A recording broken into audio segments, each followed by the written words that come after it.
The following program originates live with the NBC television network.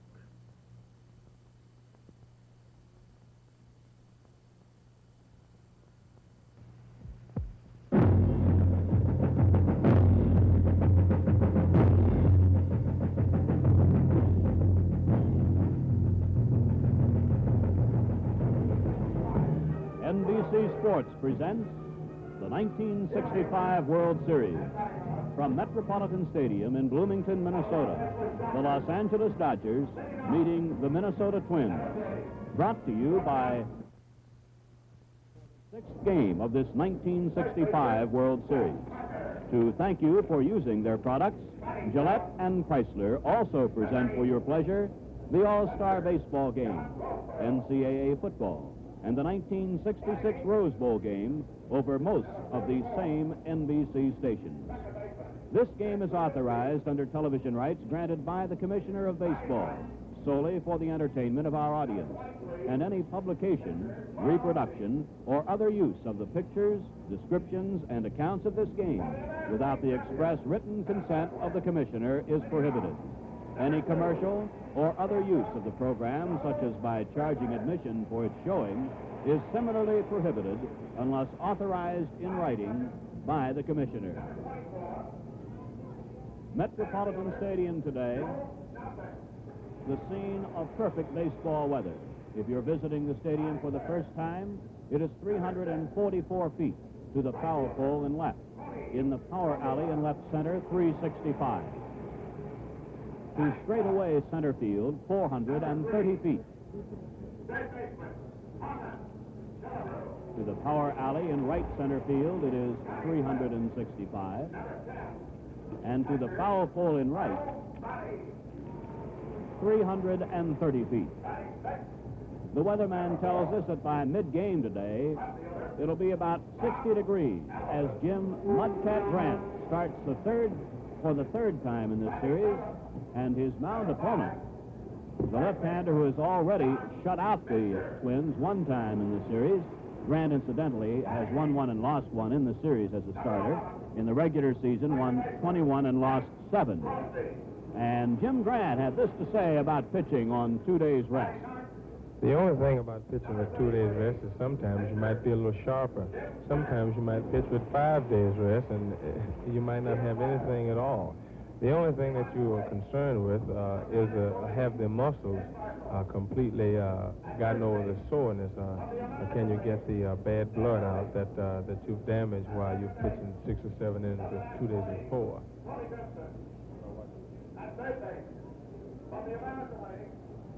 His opponent today, left-hander Claude Osteen, who not only righted the Dodgers after the Twins had won the first 2 games of the series, but Osteen launched the Dodgers to what is now a 3-game winning streak as he blanked the Twins on 5 hits. In a brilliant effort at Dodger Stadium in Los Angeles, the score of that game was 4-0. The starting lineup for Minnesota. It'll be the same as faced Osteen when he pitched before. Versailles at short, Zoilo Versailles. Joe Nossick in center. Tony Oliva in right. Harmon Killebrew, the cleanup batter, plays at third. Earl Batty will catch and bat in the number 5 spot. Bob Allison is in left field, batting number 6. The first baseman, Don Mencher, bats number 7. At second base, again, will be Frank Quillisi. And the pitcher, 1-1 in the series, 21-7 in the regular American League season, right-hander Jim Mudcat Grant. The color guard is poised in the outfield. The national anthem will be played again by the Ralph Mendenhall Band. So far as we know, there will be no official throwing out of a first ball today. In the first 2 games here at Bloomington, Minnesota, Vice President Hubert Humphrey threw out the ball on opening day. Governor Karl Rovog of Minnesota was scheduled to throw out the ball on the second day, but because of inclement weather, the Commissioner of Baseball, Ford Frick, decided that there would be no ceremonial throwing out of the first ball. Another capacity crowd in attendance today. Temperature about, by the time the game is in the middle innings, should be about 60 degrees. The wind should be no factor, and the weatherman tells us there will be no precipitation.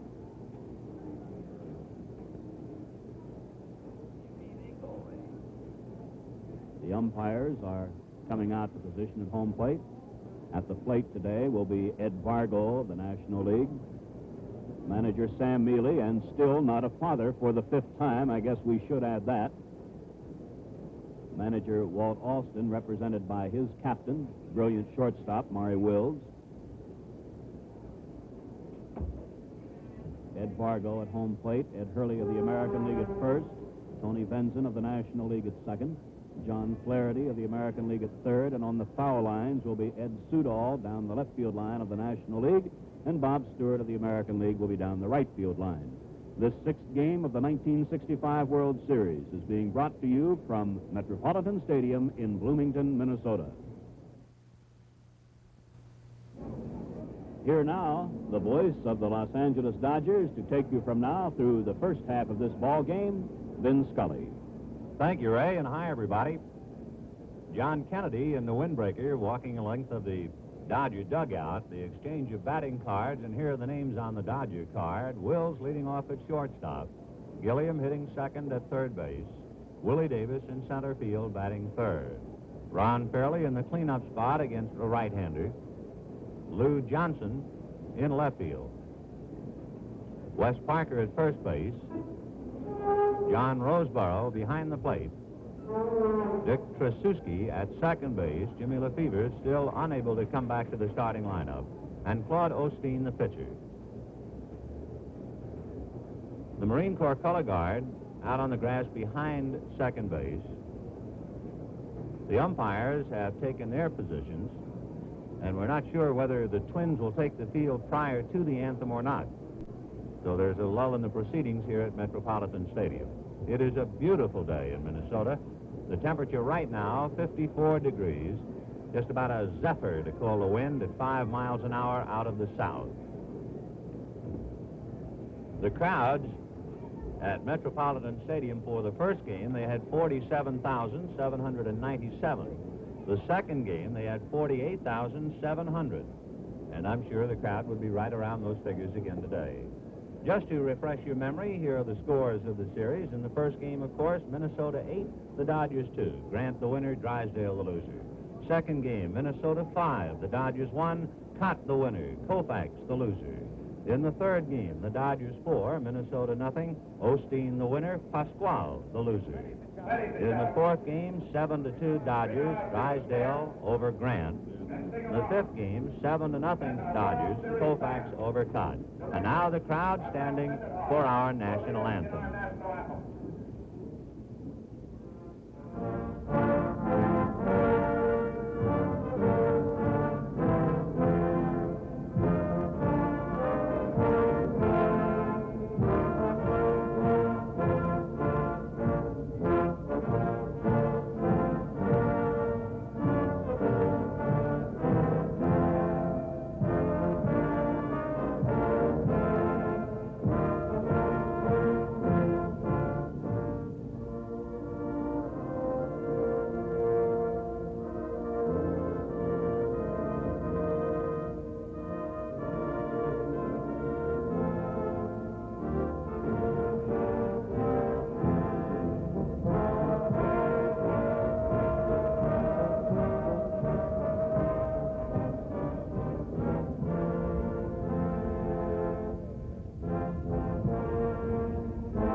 We pause briefly for station identification.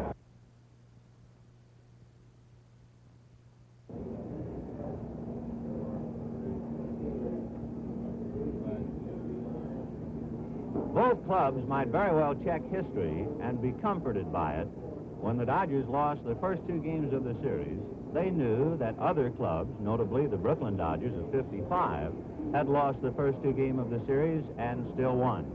And the Minnesota Twins, having lost 3 in a row, can be comforted by knowing that no team in World Series history has ever lost the first two games and come back to win 4 straight.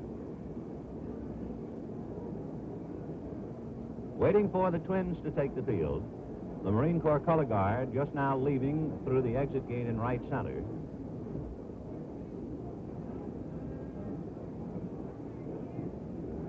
In a moment, they'll be up and at 'em.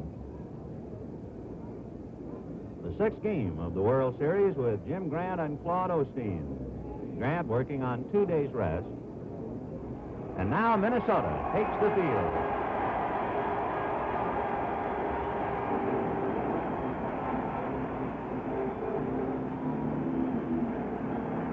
We'll take a look at the Twins defensively. That's Don Mincher at first base. Frank Quillisi at second. Zorlo Versailles at short. Armin Killebrew at third. Bob Allison in left. Joe Nossick in center. Tony Oliva in right. Earl Batty behind the plate.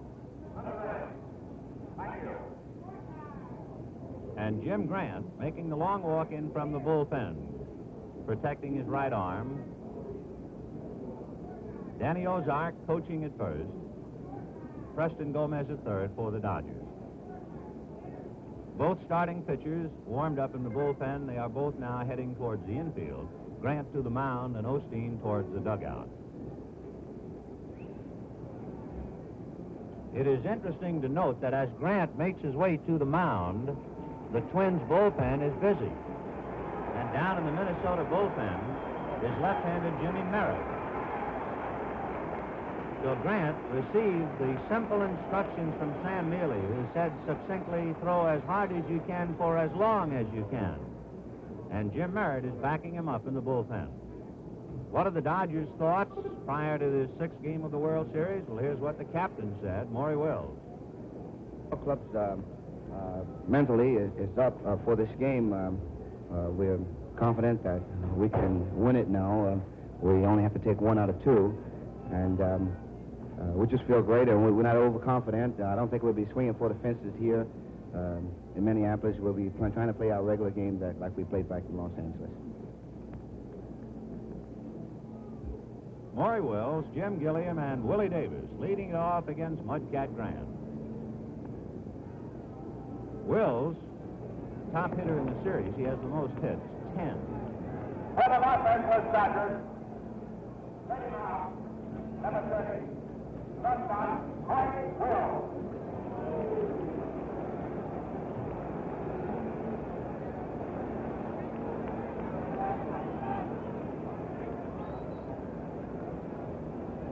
The corners are up. Both Killebrew and Mincher are looking for the bunt.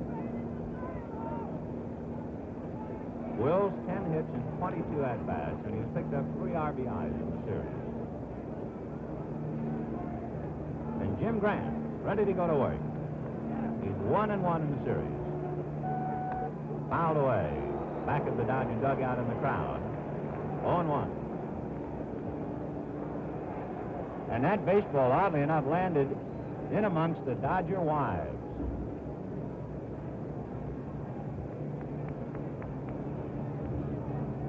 Oh, 0-1 to Maury Wills.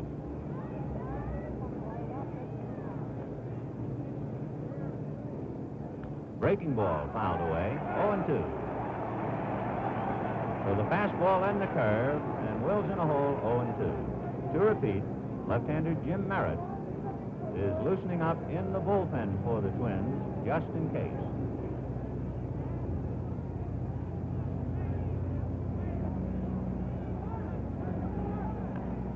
Little tapper to Mincher. Donald tag him going by.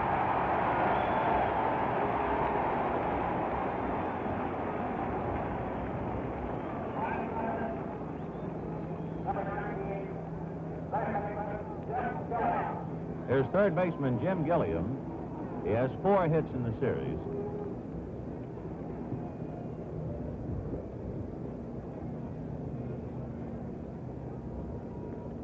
One out, first inning, no score.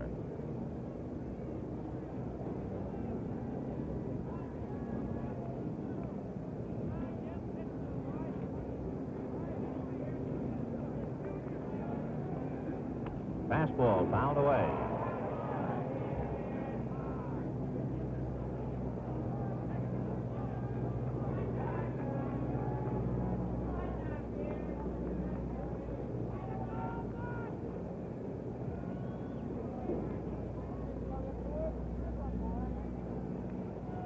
breaking ball and a fly ball into shallow left center.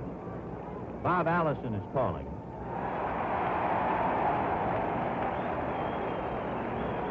So the pattern has been the same for the first two hitters. Grant has started them each with a fastball and come back with the curve. 2 out, and here is Willie Davis. Willie has 6 hits in the series. As relaxed as ever.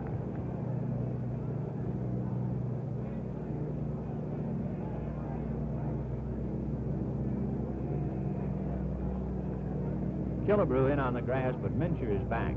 Breaking ball, whacked foul down the line and out of play. So it's the first time that Grant changed the pattern and started the hitter with the breaking ball. And Willie was guessing curve and pulled it too much.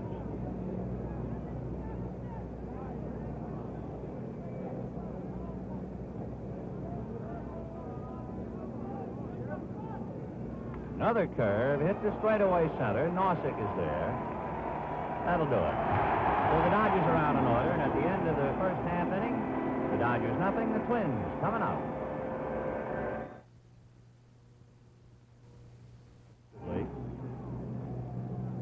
Wes Parker at first, Dick Tracewski at second, Maury Wills at short, Jim Gilliam at third, Lou Johnson in left, Willie Davis in center, Ron Fairley in right, Johnny Roseboro behind the plate, Claude Osteen on the mound. Coaching at first, Jim Lemon. Over at third, Billy Martin. For the Twins, Zoilo Versailles, Joe Nossick, and Tony Oliva. Versailles, a standout for the Twins in the series, has 6 hits and 4 RBIs. And he has sparkled in all departments. Zoilo Versailles. Claude Osteen shut out the Twins, so he's 1-0 in World Series competition. He beat Camilo Pascual 4-0. Line drive, base hit to right field. Fairley gets it back in. And the Twins try to come back in a hurry.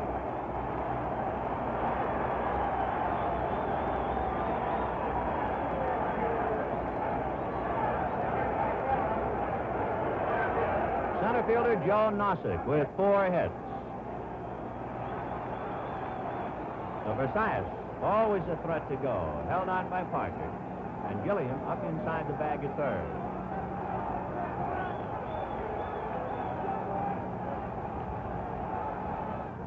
Strike.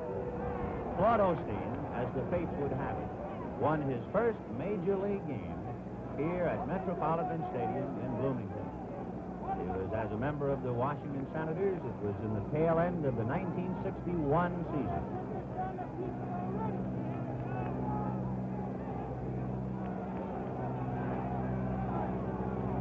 Oh, 1 to Joe Nossick.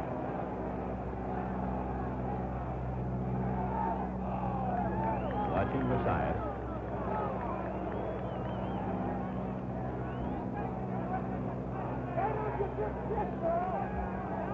Zoilo has 1 stolen base in the series. Osteen won 15 and lost 15 during the regular season.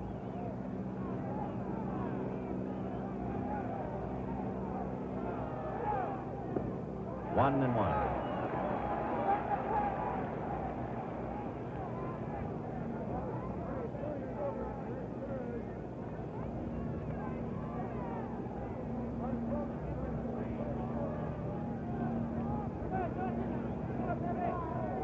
One and one to Joe Nossick. Versailles at first. Nobody out. First inning, no score.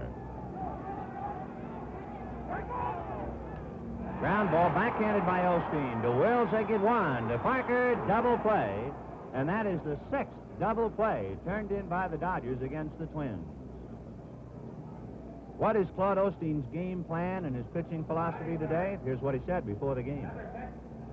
Well, today I plan to pitch my regular ball game. I'm not going to change anything that might be drastic. I know I've had an undefeated season against these guys for about 3 years, and it is a difference in the ballpark here. I know in L.A. we have the bigger fences and everything, and the playing area is much bigger, but I'm just going to try and go out there and forget about the ballpark forget about my past record against the ball club and pitch the very same way that I've pitched all year. And I think we'll have a great chance. Tony Oliva with the count 1 ball and no strikes. Tony has 3 hits in the series, 2 RBIs. And I believe for the first time in the series has finally discarded that golf club. 1-1.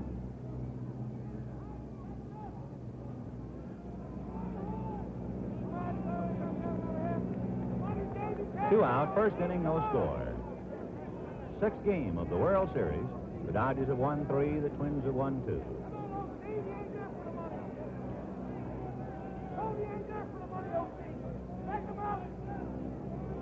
One and one to Tony. Ground ball, just foul. Foul by inches outside of third. 1-2. Oliva was jammed. Fastball in on the hands. He didn't get around on it, but he came within a couple of inches of an extra base hit.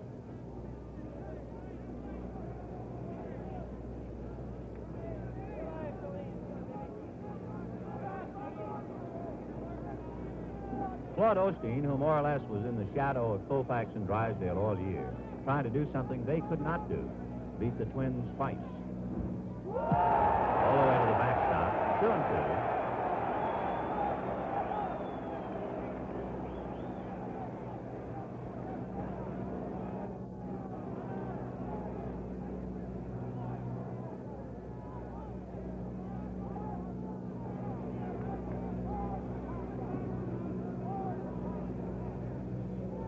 To Tony Oliva. 2 out, first inning, no score. Dodgers went out and ordered. Versailles singled, but Nossick hit into a double play. Ball 3. Well, he's still trying to crowd Oliva, and he's gone all the way. Big man on deck, Harmon Killebrew.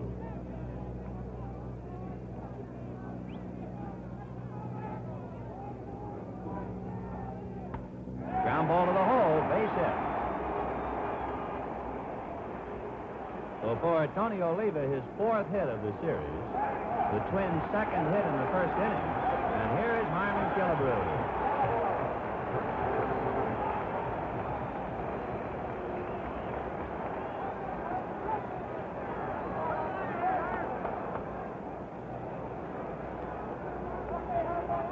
Harmon has 5 hits in the series.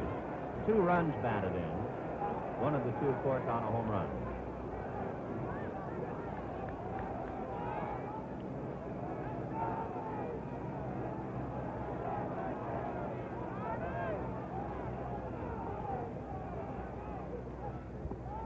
Ball 1. Osteen here in the first inning is not nearly as sharp as he was in Los Angeles, where he was able to keep the ball down consistently. He's been up.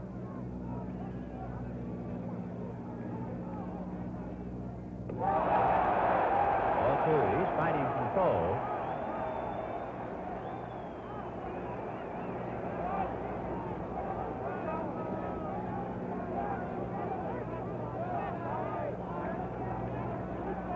Two balls and no strikes to Harmon Killebrew.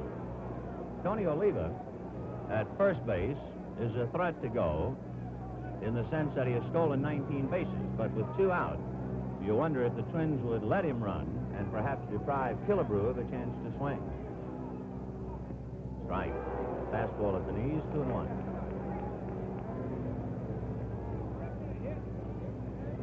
Two out, first inning, no score.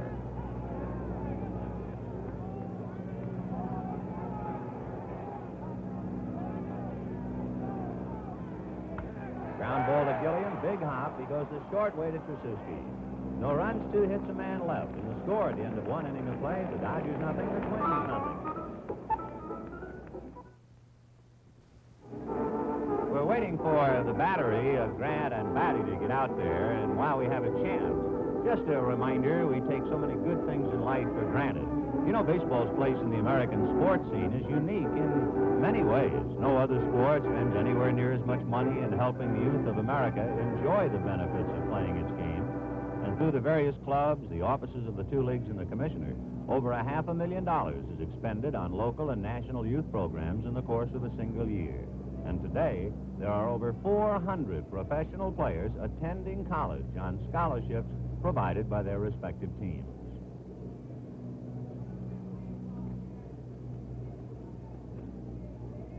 Second inning, no score. The Dodgers will have Ron Fairley, Lou Johnson, and Wes Parker against Jim Grant, who set them in order in the first inning. Jim Merritt threw back of him in the first inning, is no longer throwing. Number 6, right fielder, Ron Fairley. Ron Fairley has 8 hits in the series, 5 RBIs, hit a home run.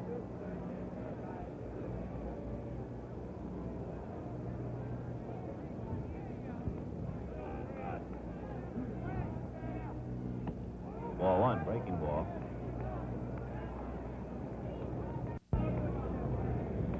So Jim Mudcat Grant comes back for the third time. Breaking ball, hits the center, Nossick is there. One away.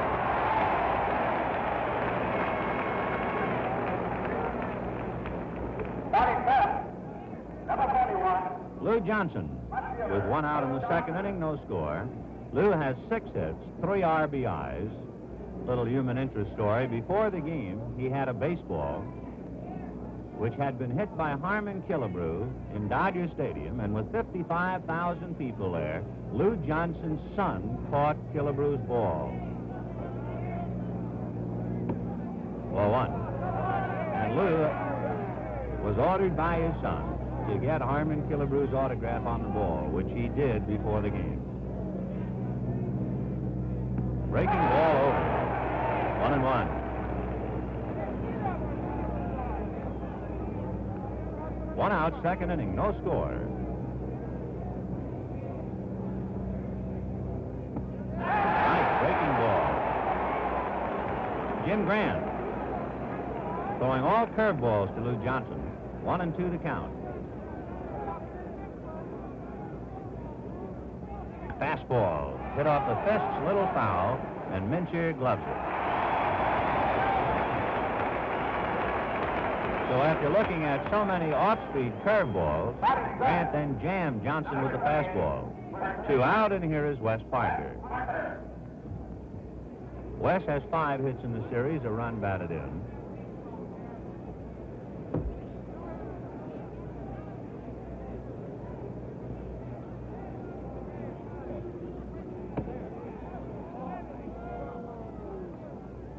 One ball, no strikes. Killebrew plays Parker in on the grass. Mincher, normal depth at first. Breaking ball, hit down to Quillisi. Frank up with it. That'll do it. Dodgers out in order, and the score at the end of an inning and a half. Dodgers nothing, Twins nothing. Twins first base coach, Jim Lemon, and also batting coach, had this to say about the Twins and the 3 losses in Los Angeles. I would say probably a club in the American League or National League has a park in which they like to hit in best, and also a park that they dislike to hit in.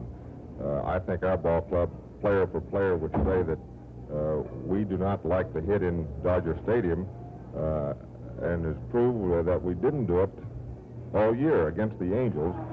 And our ball club is not down, and by gosh, it's this ballpark we like to hit in, so I hope we score some runs. The pitch to Batty, high and away, ball 1.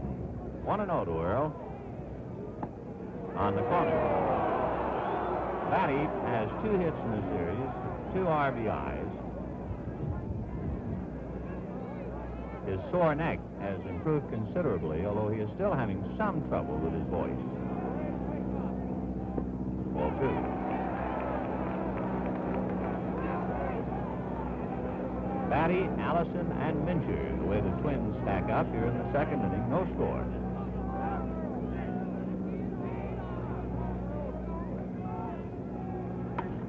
Hit into left center field. Willie in a hurry. Dives, can't get it, but gets by Johnson as well. Batty is into second base, rounds the bag, keeps going, and Will can't handle a relay.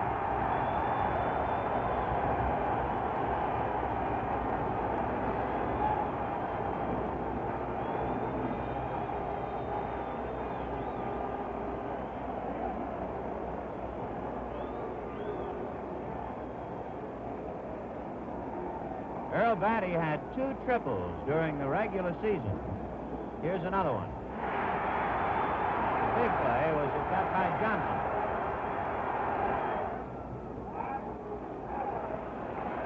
So the Dodgers have Batty triple. Now the Twins trying to pick him up with nobody out. Bob Allison, Don Mincher, and Frank Quillisi.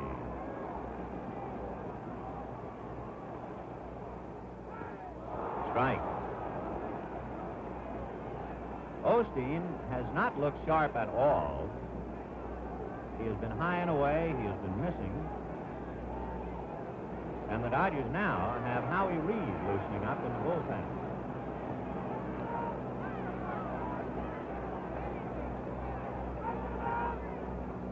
In there, strike 2. Bob Allison is 2 for 9 in the series. There's Howie Reed in the bullpen.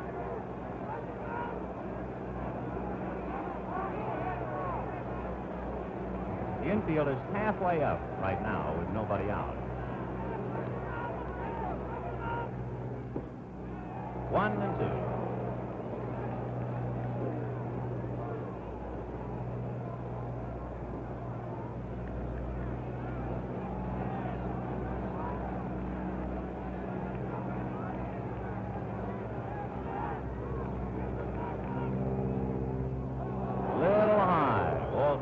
Tough pitch to take when you have 2 strikes, but Allison was able to lay off it.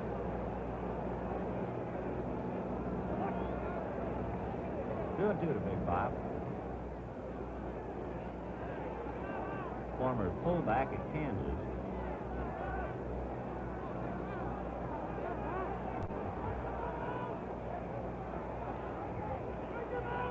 Right, breaking ball struck him out. 1 away. Don Mincher coming on. Batting seventh, number 5, first baseman, Don Mincher.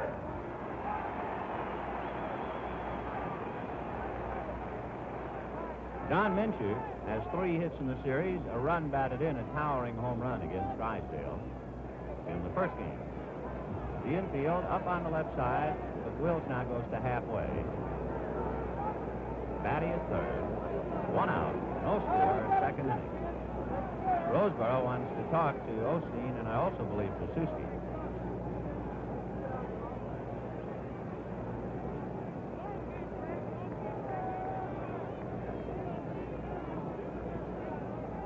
Pasuski, of course, has to know the pattern of pitching Mincher, whether the Dodgers expect Don to pull or not.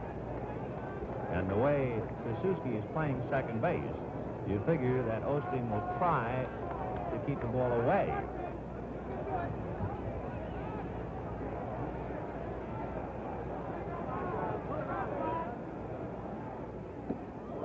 Crowdson, first of all, ball 1.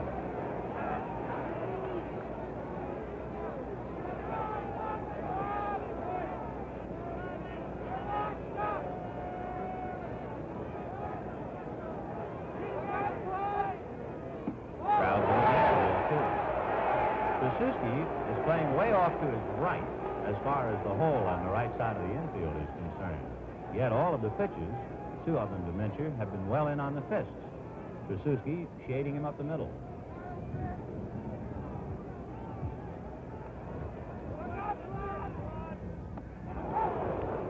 Two and 1.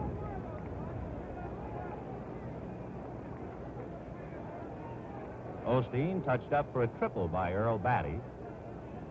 Struck out Allison as the count 2-1 to Don Mincher.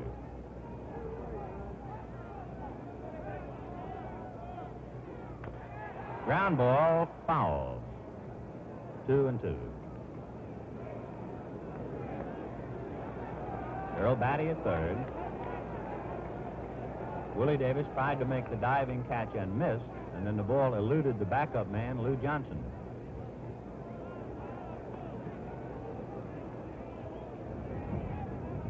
Two and 2 to Don Mincher.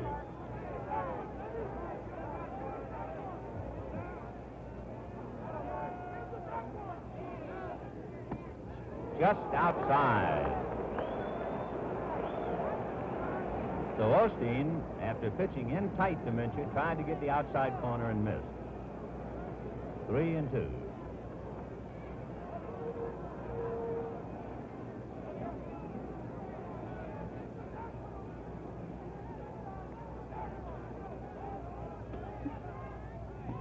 Ball 4.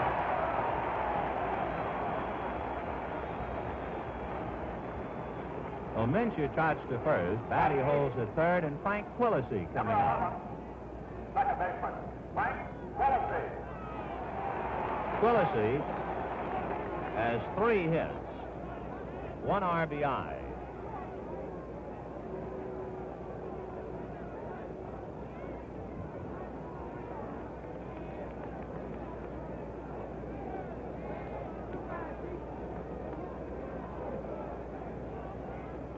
Gilliam up and wide of the bag at third. Parker holding Mincher at first. Suzuki is up a little, and Will back to a normal depth.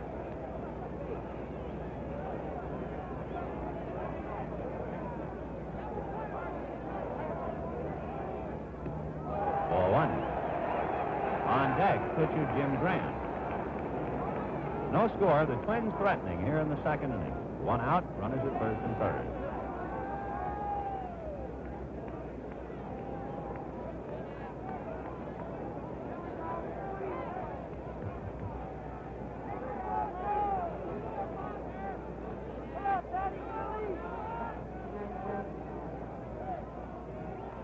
A bunt, not a squeeze, and it was fouled away.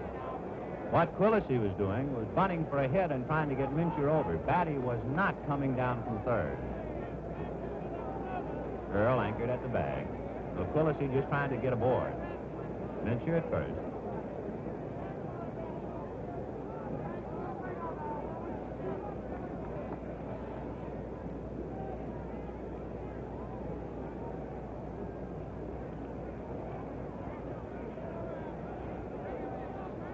Howie Reed still throwing back of Osteen in the Dodger bullpen.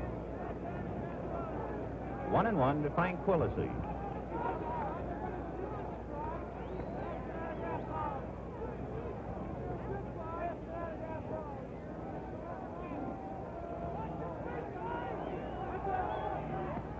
Strike 2 on the inside corner at the knees.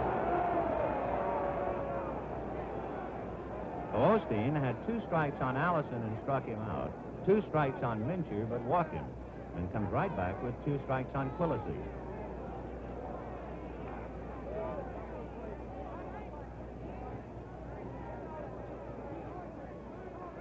One and 2. Foul ball. So Batty still at third. Mincher at first. 1 out.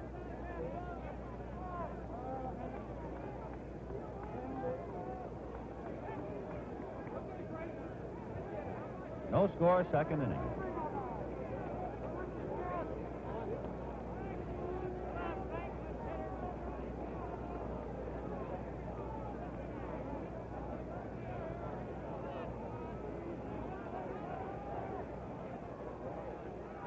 Strike 3.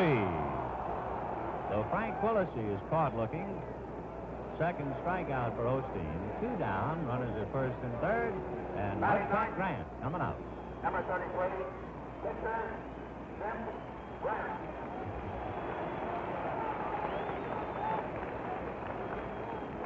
Jim Grant. Good hitting pitcher. He's 1 for 5 in the series. Has hit a double.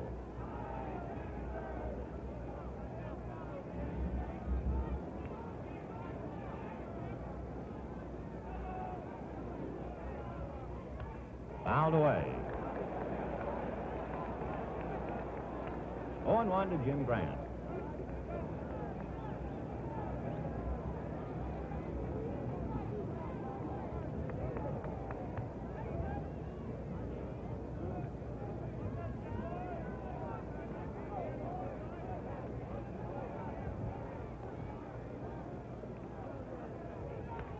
Fouled away, or first out of play, 0-2. This is the 62nd World Series, and it marks the 37th time the competition has been extended through at least 6 games. 17 times. They've gone 7. Earl Batty at third. Don Mincher at first. 2 out, 0-2 to Jim Grant. So Osteen throwing a lot of strikes. 1-2.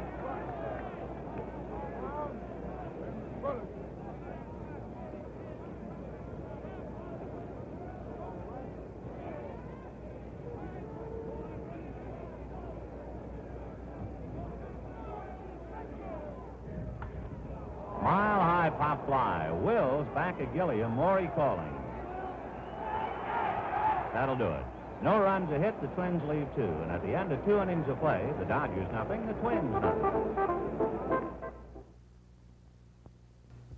A reminder, television model's quest for kicks leads to murder tonight when Bob Hope presents the Chrysler Theater at 9, 8 Central Time, introducing Melody Johnson enchanting in her first starring role with special guest Mickey Rooney. Batting 7. Number 8. Catcher, John Roseborough. Third inning, no score in the ball game, and the Dodgers with Johnny Roseborough, Dick Tracewski, and Claude Osteen. Roseborough, 4 hits in the series, 3 RBIs.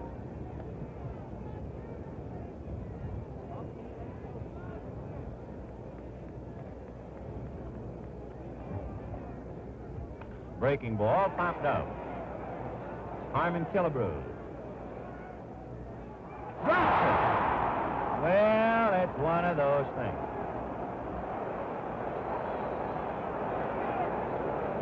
So Harmon Killebrew drops the easy pop fly. Roseborough aboard on the error. And the batter will be Dick Tracewski. Batting 8. Number 44. Second baseman, Dick Tracewski. Look at it again. Looked like Harmon just closed his glove a fraction of a second too soon. Ball 1.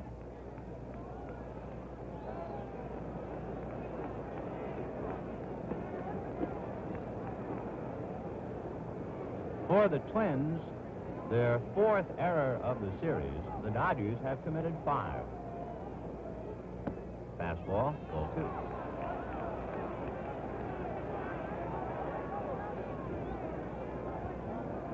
Jim Merritt up again in the Minnesota bullpen.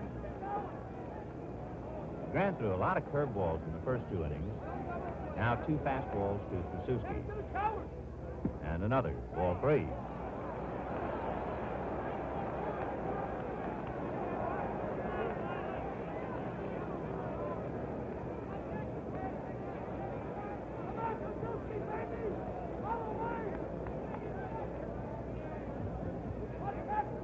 Roseborough at first on the error. Nobody out in the 3rd. Strike. Almost.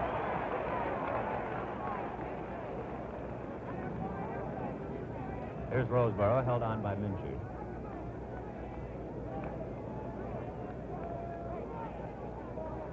We're in 1.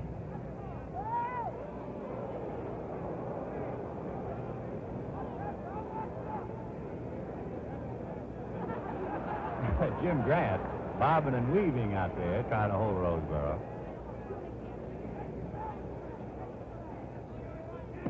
Strike 2. So he's thrown 5 fastballs to Dick Tracewski, and they count 3-2. Now we'll see if the Dodgers play run and hit and whether they turn Roseborough loose.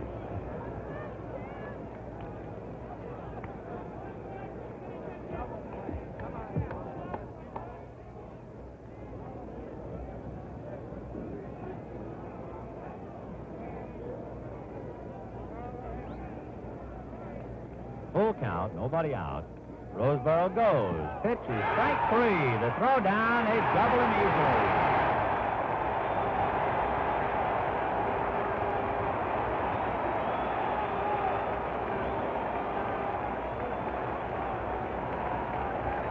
So let's take a look at that play. Roseborough going. And beside it. I'll tell you one reason the Dodgers had that play on, because we know Walter Alston's thinking in this respect. Tracewski takes so many strikes that every time he can, he gives him the hit sign. And I'm sure he was playing run and hit, hoping that Krasuski would not take the third strike, and he took it anyway. 2 out. Strikeout number 1 for Jim Grant. 0-1 to Claude Osteen. Strike 2, and I mean, he cut loose. That's the best fastball he's thrown.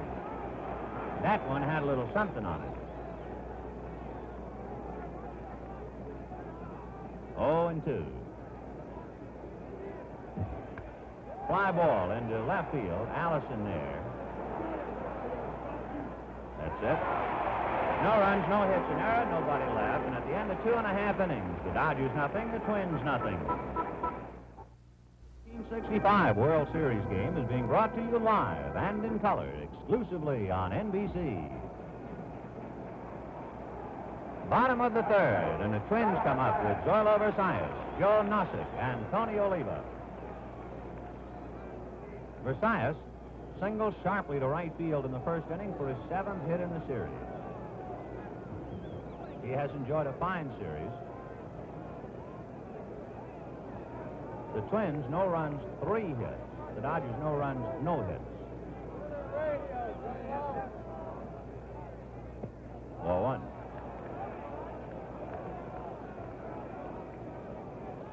Osteen has allowed 3 hits in 2 innings. In Los Angeles, he allowed 5 hits in 9 innings. Ball 2. As we mentioned, he is anything but sharp. Jim Grant started off slowly, throwing a lot of breaking stuff. And last inning, Grant appeared to finally get loose and threw hard. Very high. The Claude struggling, 3-0 the count.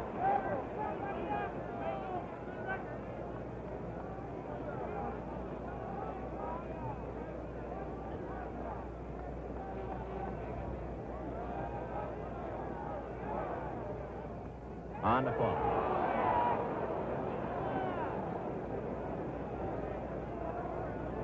Zoilo checking with Billy Martin. 3-1.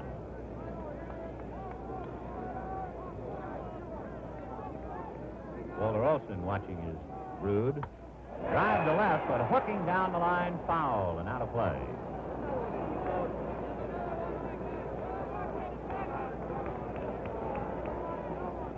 Full count is Zoilo.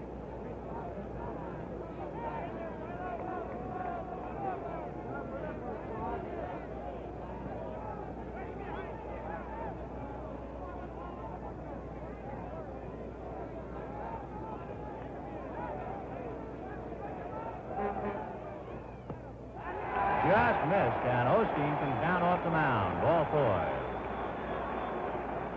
Number 24, Joe Nossick.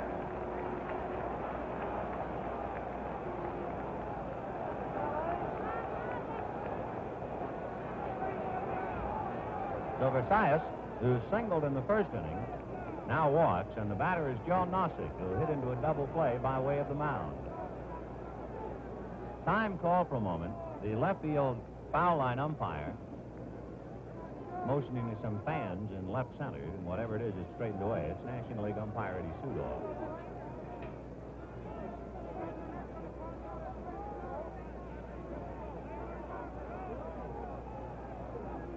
Gilliam up even with the bag at third.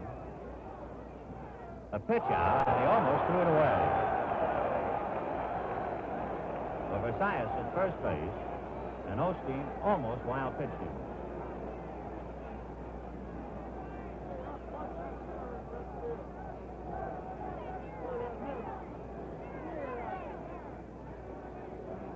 Ed Vargo, the plate umpire, takes his mask off and is listening to first base umpire Ed Hurley, who hollered something down to him. Now Vargo turns to talk to Johnny Roseborough. 1 ball and no strikes. The count to Joe Nossick. Versailles goes, a ground ball to Wills. He has to go to first base. So that would have been another double play ball, except Versailles was going. So Zoilo at second base. Take a look at the Minnesota hit run card. There he goes.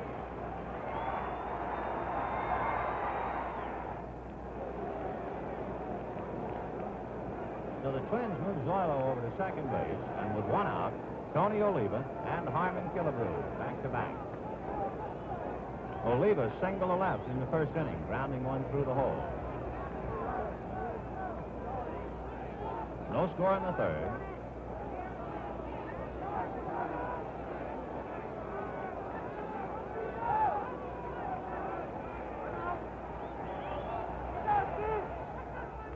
Fouled away. Wills is bird-dogging Versailles down there at second base, and in doing so, opens up a considerable hole on the left side of the infield, and Oliva likes to go that way. So Maury is a man in motion at short, bird-dogging Versailles, and then trying to get back to his position before the pitch is made. Now the Dodgers have Trasuski do it to keep Wills more or less steady at short. Time call.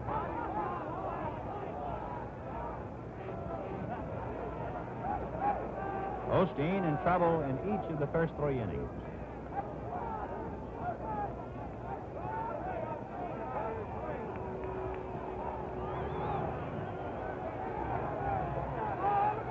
Bluff.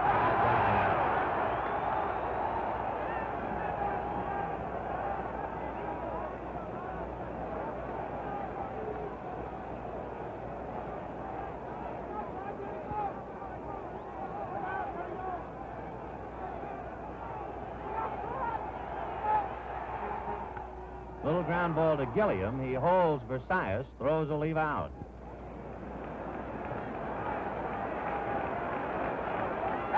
So two down, and here is Harmon Killebrew.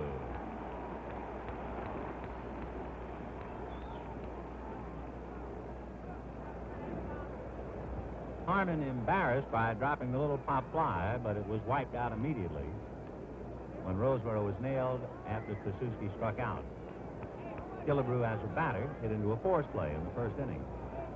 Versailles at second, two out, and now Trasuski wandering near the bag to cut down Zoilo's lead.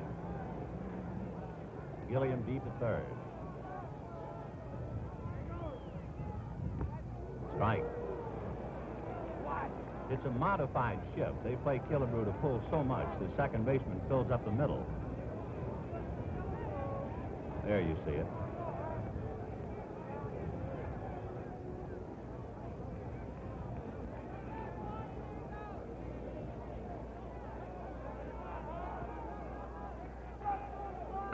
Ground ball to Wills. Long throw to Parker. That'll do it. No runs, no hits, a man left. And so at the end of the third inning, the score. The Dodgers nothing, the Twins nothing. We pause now for station identification.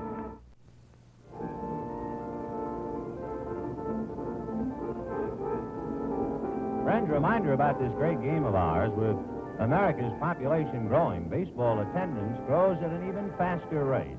The National League alone has played to over 48 million fans in the past 4 years, and this year's attendance setting an all-time record.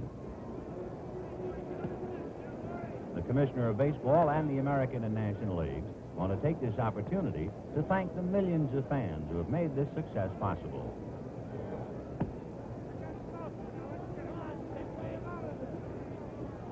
Number 30, Maury Wills. Fourth inning, no score in the ball game. Maury Wills, Jim Gilliam, and Willie Davis. Jim Grant, on 2 days' rest, had retired 9 in a row. Wills rolled out to Mincher his first trip.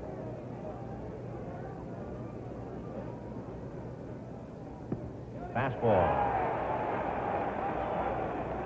Killebrew in on the grass at third. Mincher up inside the bag at first.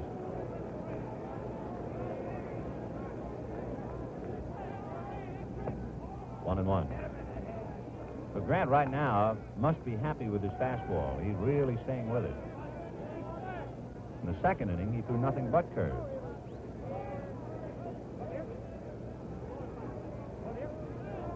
There's a breaking ball. Hit down to Versailles. Throws him out.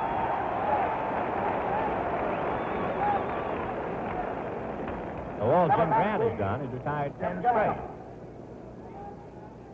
Although, in a sense, Roseboro got aboard on the error. He was immediately wiped out. Gilliam flying to left in the first inning.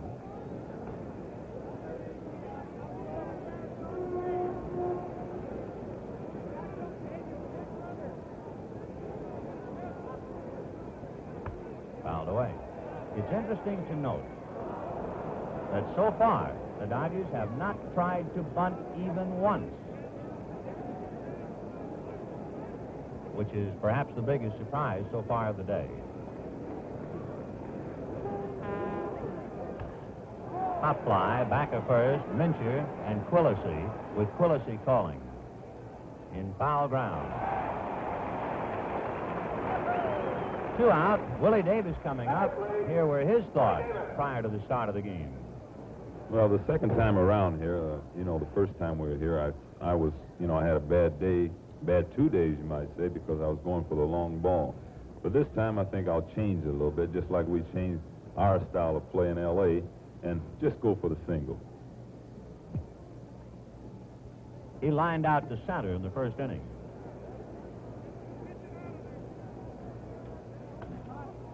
Fouled off third. Killebrew over. No play. The Dodgers said for publication when they left Los Angeles that they would not let the smaller ballpark here at Metropolitan Stadium change their attack. But they have. They're swinging away. And it's no score in the fourth with 2 out. Ground ball to Don Mincher. That'll do it. So the score at the end of 3.5 innings of play. The Dodgers nothing, the Twins nothing.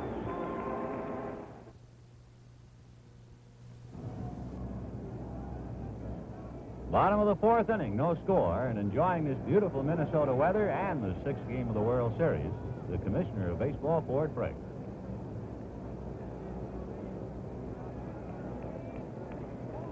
No score, but the Twins have been on the attack all day. Earl Batty tripled to open up the second, but stayed there. Strike.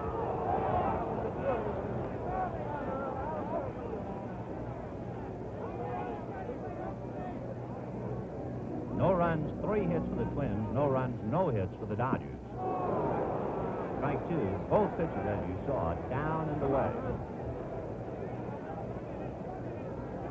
The Dodgers play Batty to go the other way, which is one reason why he tripled into left center. Willie Davis was playing him towards right center. Now he's playing him straight away. Ball 1.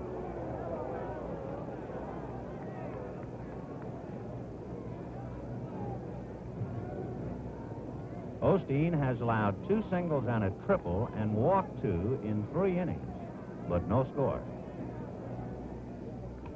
Fouled away.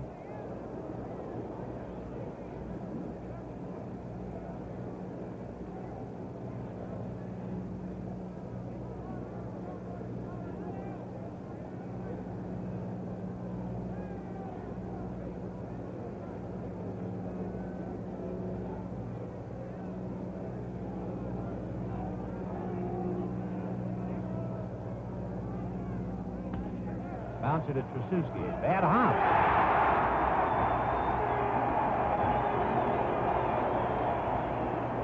That ball took a rough hop. It did not come up for Trasuski. He is going to get an error anyway. Let's take another look at it.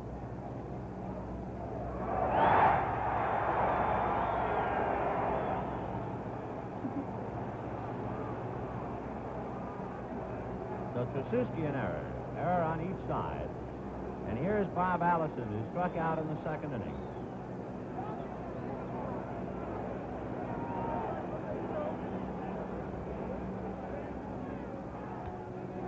Fly ball down the right field line. Fairly a long way to come. The ball slicing away foul and in the crowd.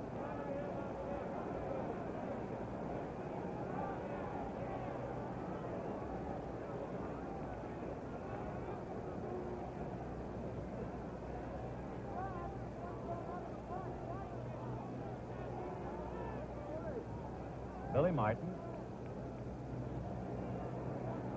perhaps hanging out aside.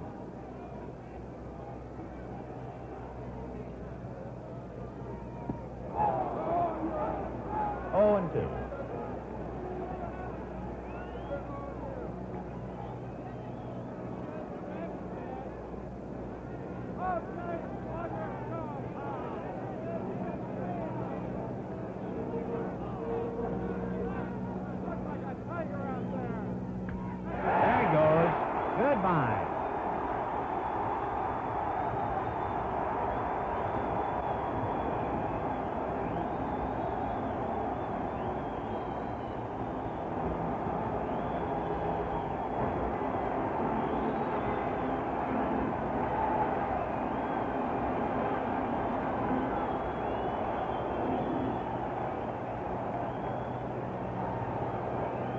Osteen with the count 0-2. Got it right down the middle.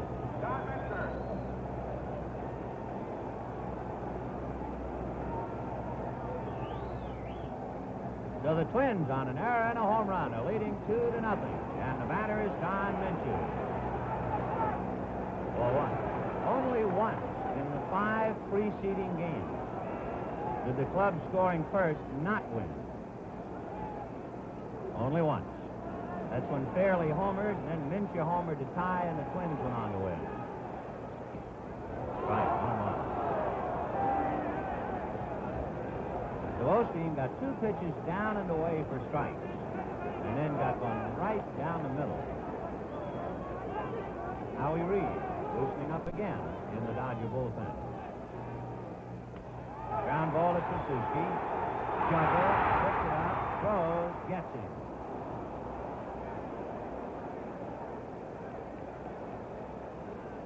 One away, Frank Quillisi the batter for Bob Allison. That's his second extra base hit of the series. He had a double, and he now has 2 runs batted in.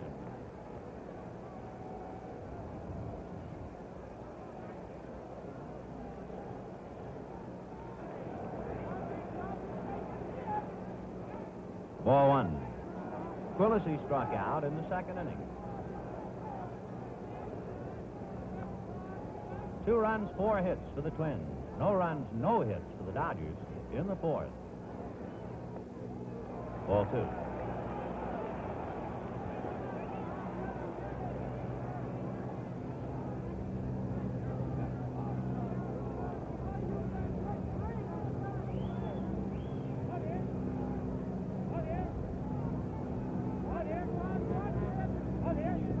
Ball 3.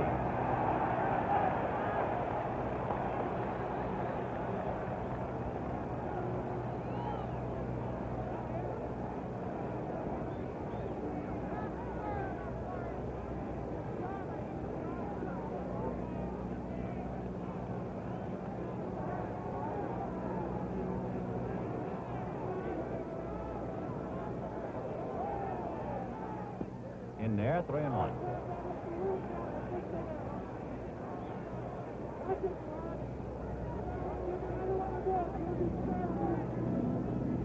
Minnesota 2, Dodgers nothing, bottom of the 4th. Ball 4.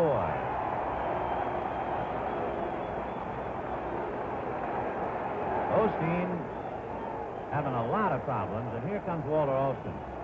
As sharp as he was in Los Angeles, he is the other way today. Howie Reed in the bullpen.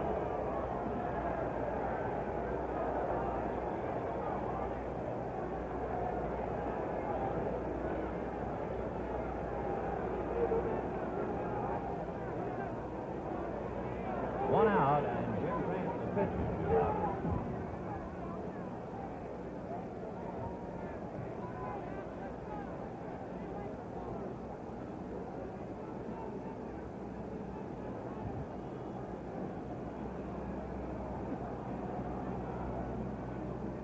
So Austin will let the left-hander stay in.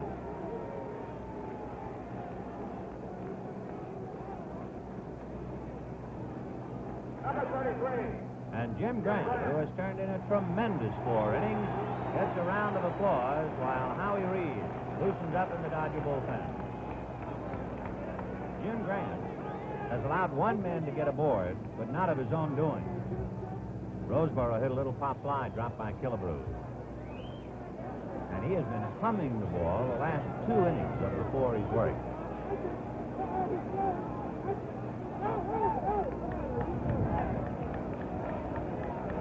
Frank Quillisi at first.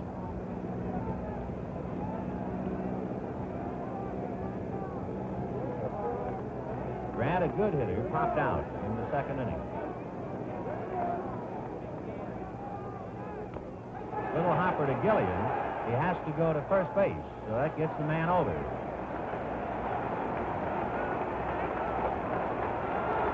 So Frank Quillisi at second base with 2 out, and here comes Zoilo Versailles. He singled and walked. He has 4 RBIs in the series.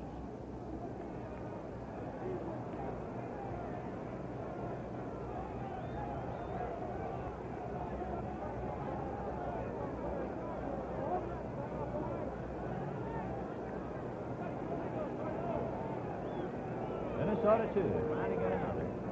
Quillisi at second base with 2 out.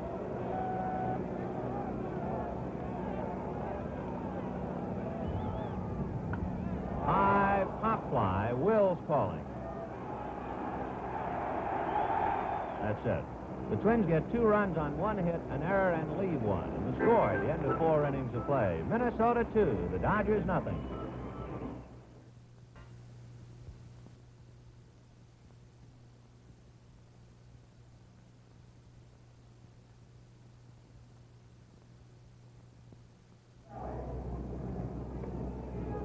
Fifth inning, 2-0 Minnesota.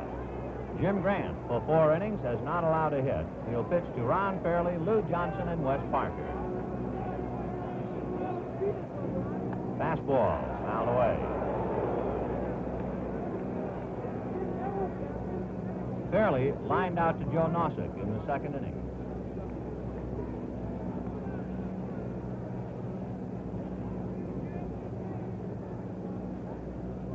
Curveball hit up the middle by Quillisi into center field. So the fastball was fouled away and the curveball was hit into center field, and it's the first Dodger hit. And it brings up Lou Johnson. Number 41, Lou Johnson. Lou saw a lot of curves his first time up and then was jammed by a fastball and fouled out to Don Mincher, the first baseman.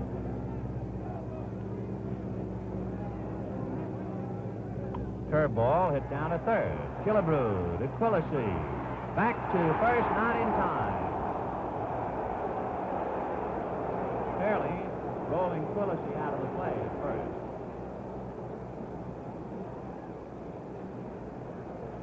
Wes Parker, the batter.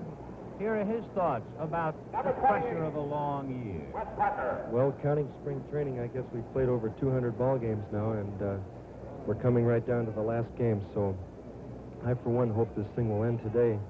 I know it's been pretty tough for me to get my sleep at night ever since about the last 2 weeks of the pennant race, so if for no other reason, I'd like to end it today to get a good night's rest. High fly ball, slicing foul, out of play. Allison over to take a look. Minnesota, 2 runs, 4 hits, and 1 error. The Dodgers, no runs, 1 hit, and 1 error. We're in the 5th inning. Lou Johnson at first base with 1 out. 0-1 to Wes Parker. Parker rolled out to Quillisi in the 2nd inning. Fastball missed. 1-1.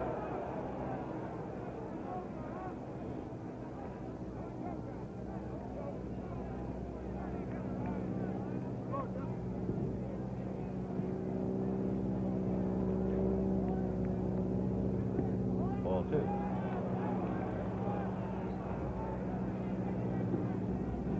Jim Rand coming back on 2 days' rest, trying to keep the Twins alive, and they're leading 2-0 in the 5th.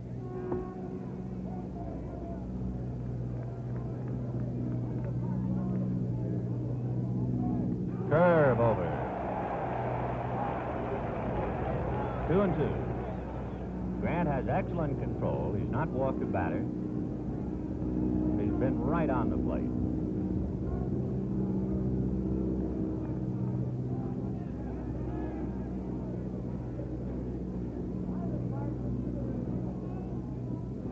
Fastball hit down to Quillisi.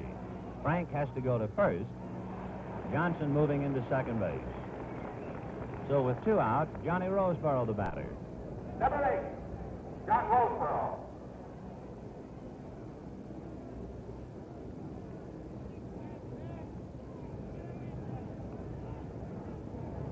Roseboro hit the little pop fly, dropped by Killebrew.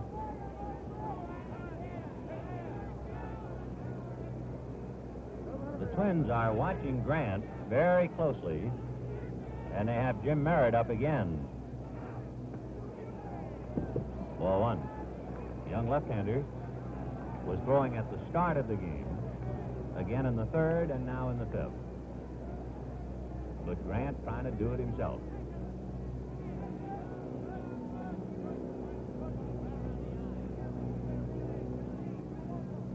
Curve high, ball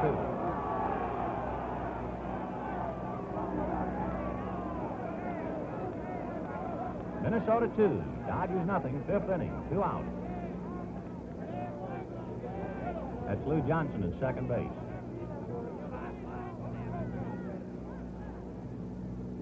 Fastball, and a good one.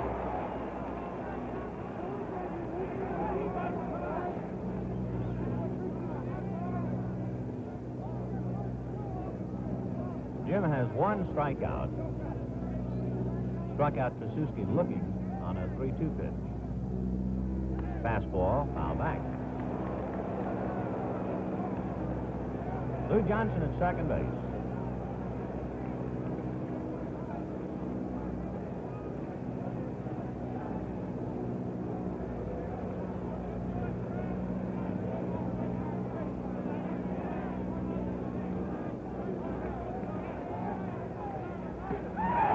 Missed with the fastball, a little high, ball 3.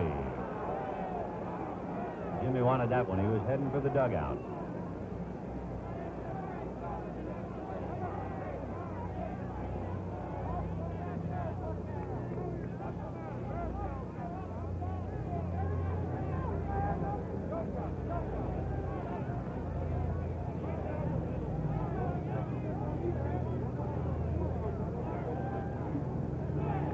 Fouled away.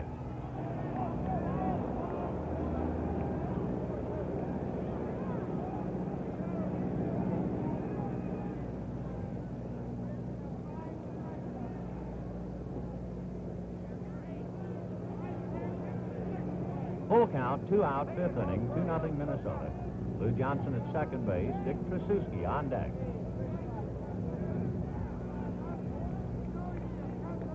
The Twins in the 4th inning had Earl Batty reach first on an error by Trasuski, and with the count no balls and 2 strikes, Bob Allison hit a 375-foot home run to put the Twins in front.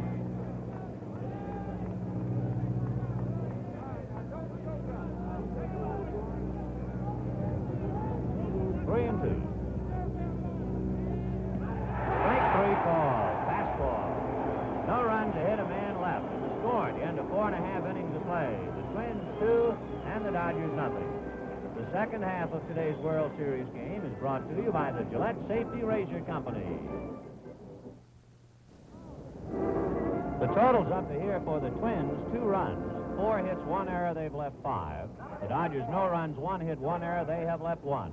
As we go to the bottom of the 5th inning for more play-by-play, the voice of the Minnesota Twins, Ray Scott. Thank you, Vin Scully, and hi again, everybody. The Twins in the 5th inning will have the 2, 3, and 4 batters, Joe Nosick, Tony Oliva, and Harmon Killebrew.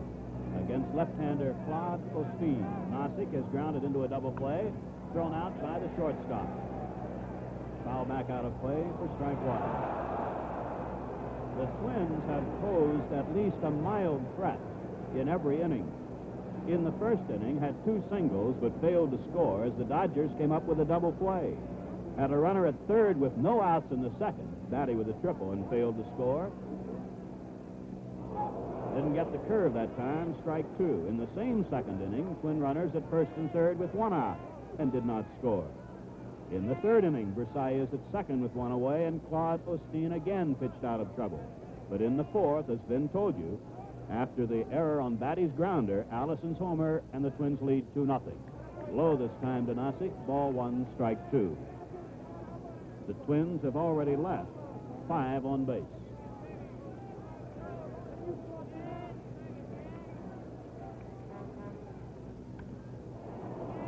Near first, the pop-up in foul territory, Wes Parker.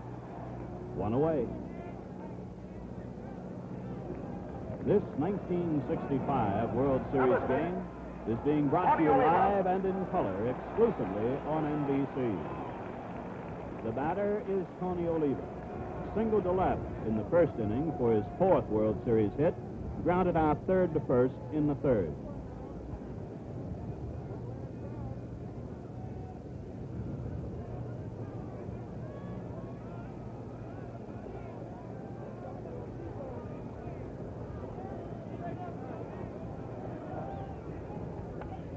back.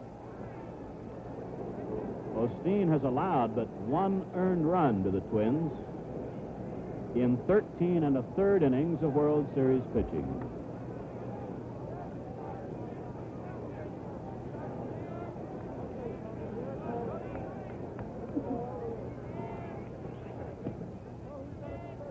But outside at the knees, 1-1.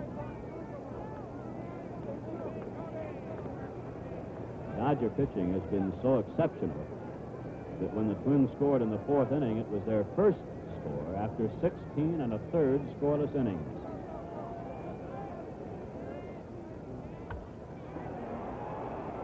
Long run by the left fielder Johnson, but it's into the seats foul. Ball 1, strike 2.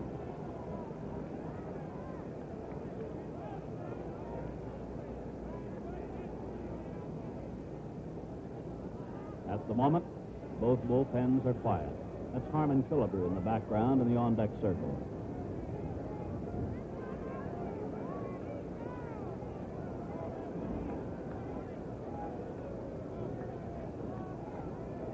Dodger outfield shading Oliva toward left. One hop liner to Wills, 2 down.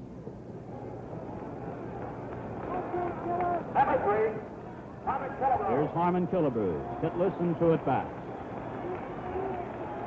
Hit into a force out in the 1st inning and grounded out short to 1st in the 3rd. Killebrew's had 5 hits in the series.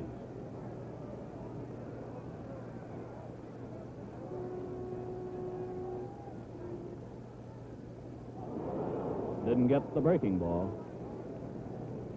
Many people, of course, think of the Twins as a power ball club, home run hitting ball club. Here in Metropolitan Stadium in 1965, the Twins hit fewer home runs than the opposition. Off-speed pitch low to Killebrew, 1-1. The Twins hit 67 home runs in this ballpark in 81 games. Their American League opponents hit 89. Fastball high, ball 2, strike 1. Osteen has walked 3.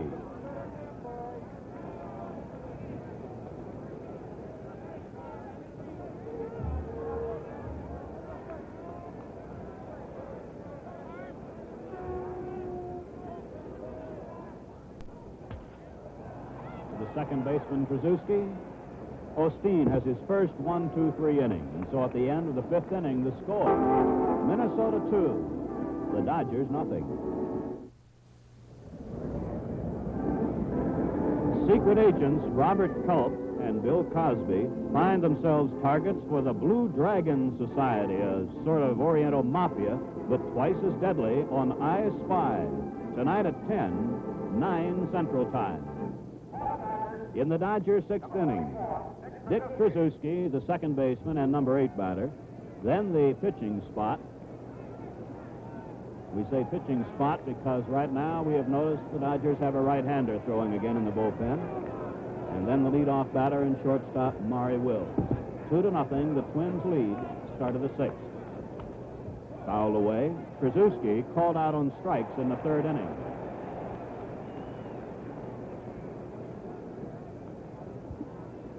Grant has allowed 1 hit, a ground single to center by Fairley in the 5th inning. The curve is belted into left field. Allison fires the ball back to the infield, and Krasuski is on. Willie Crawford will bat for Osteen. And in the bullpen, about his 3rd time up in the game, right-hander Howie Reed will apparently be the new Dodger pitcher when the Twins bat in the 6th. Crawford has been up 1 time in the series as a pinch hitter, and he singled.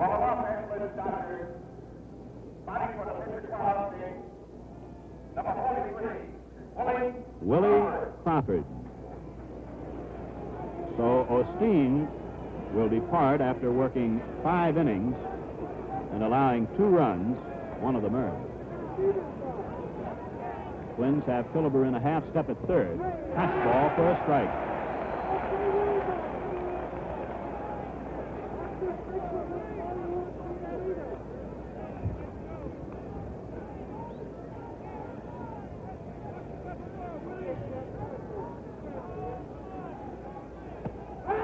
2. Another Grant fastball.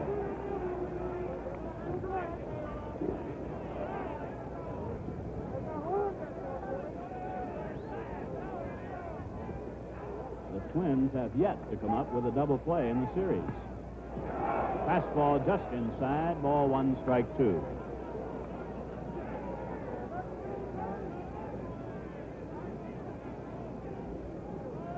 A double play in terms of grounding into a double play.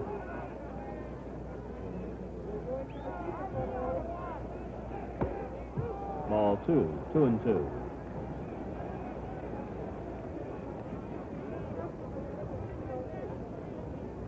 In addition to Howie Reed, left-hander Ron Peranowski is also warming for the Dodgers, and for the Twins, Jim Merritt is up again, and with him, right-hander Alan Worthington.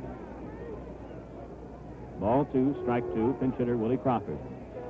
Strikeout. Third strikeout for Grant. And with one down in the Dodgers' 6th inning, here's Maury Wills. He is grounded out twice. Still has the most hits in the series, 10.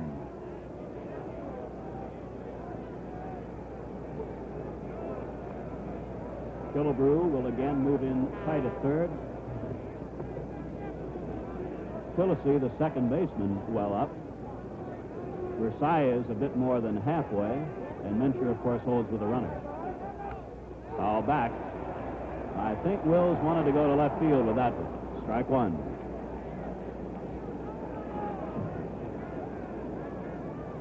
Dodgers' 6th inning, the Twins lead 2-0 on Bob Allison's 2-run homer.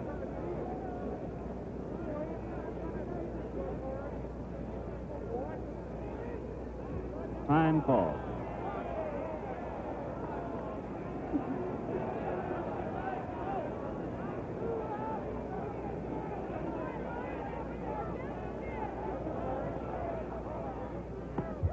Strike 2.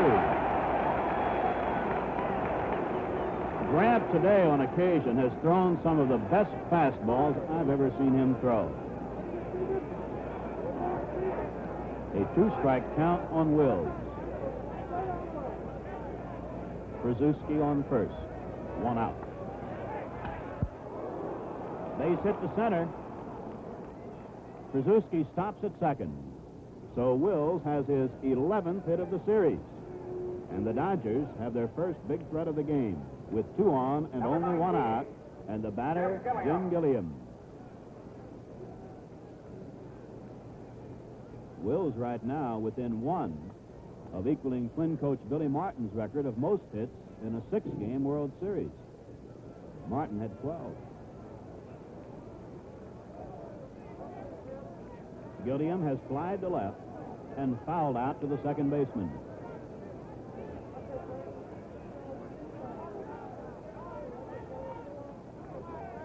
Outfield shaded a little bit to the right. Strike.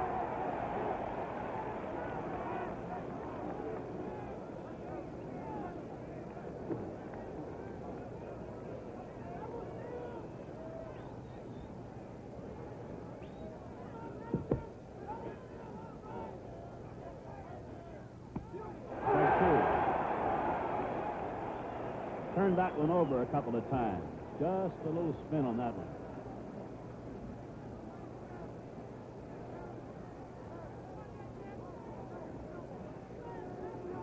Jim Gilliam has knocked in 2 runs in the series. Wills is on first, and Krasuski is on second.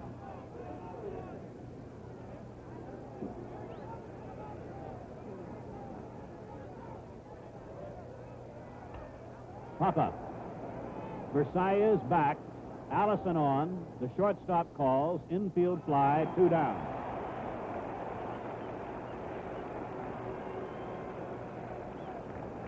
Number 3.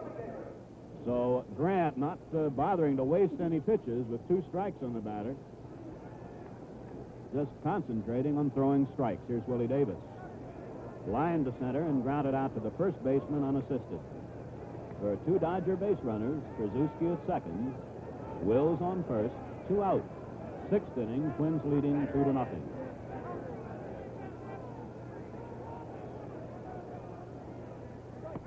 Strike.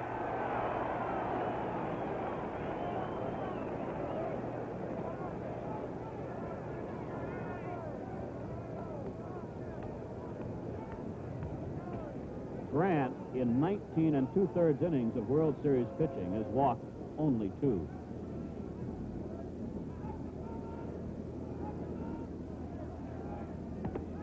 Just off the outside edge, 1-1.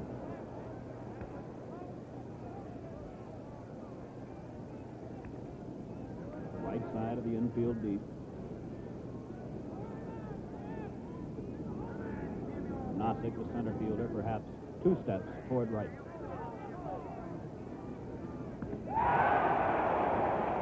That time he gave him the breaking ball, and it's 1-2.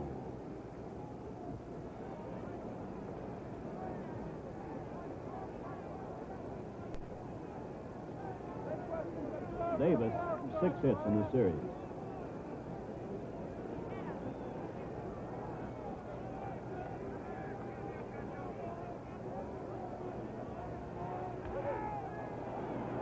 Center fielder Joe Nosick in position. The Dodgers are out and leave 2 on. And so at the end of 5.5 innings, the score is the Twins 2 and the Dodgers nothing.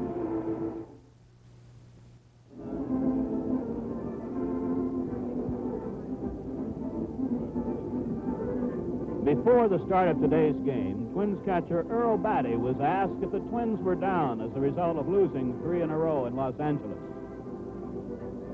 No, I don't think our club was down because we've lost 3 games in a row.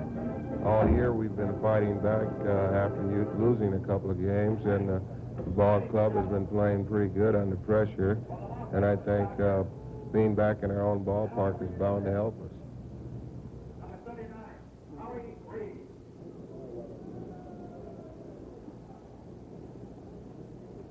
A new Dodger pitcher takes over. Claude Osteen works 5 full innings, is reached for just 4 hits, struck out 2, walked 3. One of the 2 Twin runs was earned, the other was not. Howie Reed appeared in one earlier game in the series, worked just an inning and a third, struck out 1, didn't allow any hits, didn't walk anybody. In the regular season, well, we'll get it in a moment. The Dodger right-hander in the regular season worked in 38 games, won 7, lost 5, 78 innings, allowed 73 hits, and had a 3.12 earned run average.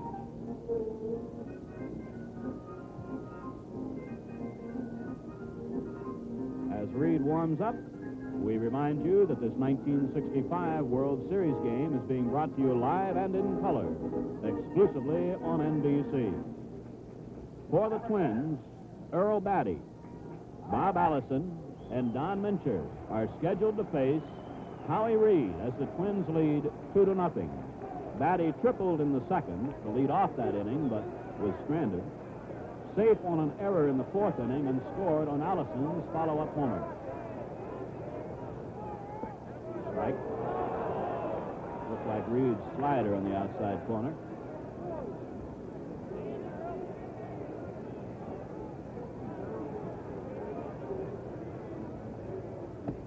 High, 1-1.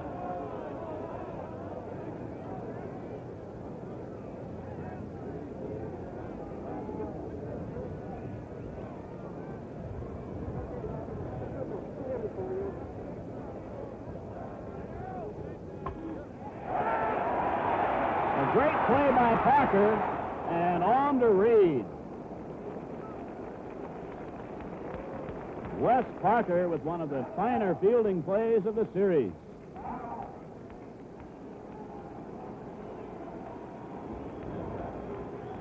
Look at that one again. A great play by Parker. Parker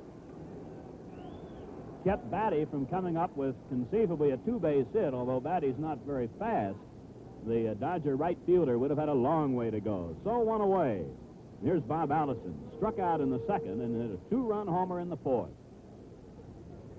Breaking ball low, ball one.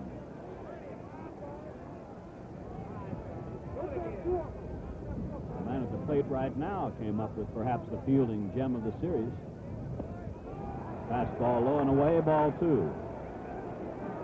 In the second game of the series, played here at Metropolitan Stadium, Allison came up with a great catch in left field that most of the folks here at the ball game felt turned the game all around, and the Twins went on to win. Strike, 2-1.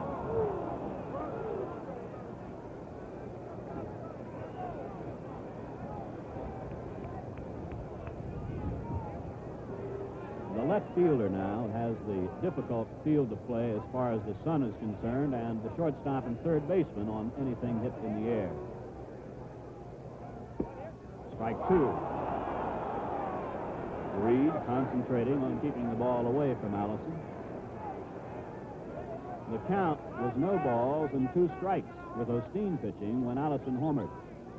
You can see the way the shadows are here and the way the Dodger infield is playing Allison. Ball 3. Full count.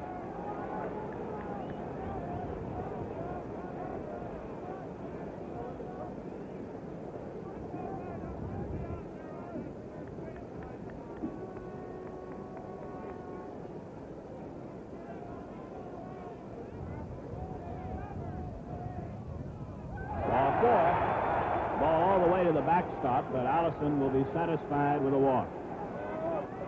The announcement being flashed on the scoreboard that today's paid attendance is 49,578, and that's a new stadium record. For the Twins, walk number 4.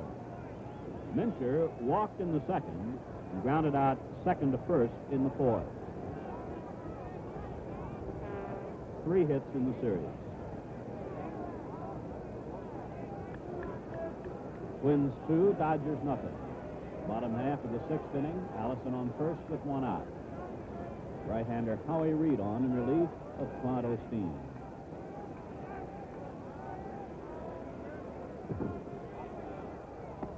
Ball 1.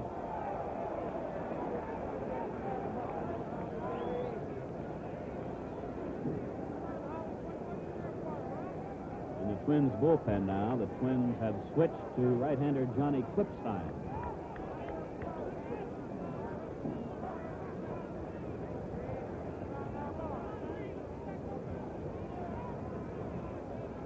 Dodger outfield playing Mincher strictly as a full hitter. Ball 2.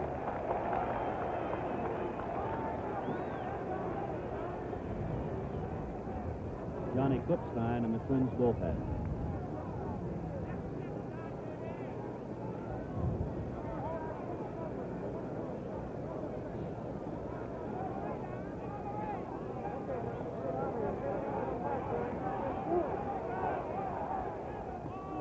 Let-up delivery in for a strike, and it's 2-1. The announcement on the bulletin board concerning the attendance.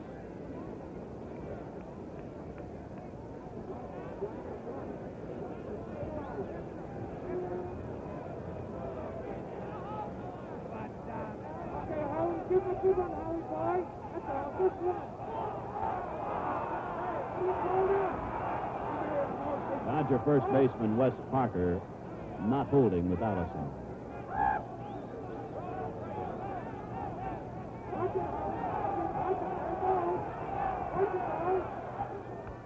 Foul, 2-2.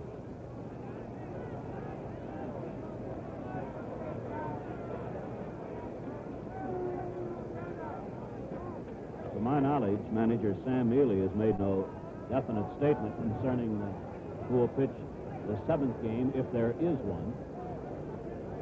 And Walter Alston has made no public announcement concerning his plans for tomorrow. Although I think a few broad guesses might be in order as far as the Dodgers are concerned. 2-2 to Mincher. Foul. Into the Twins dugout and out.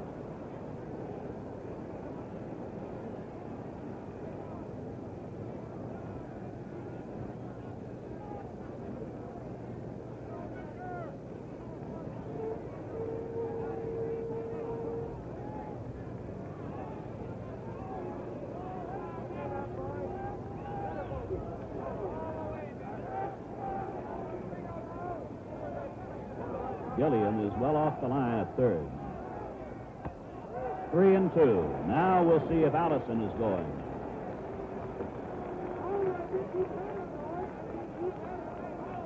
First base coach Jim Lemon there.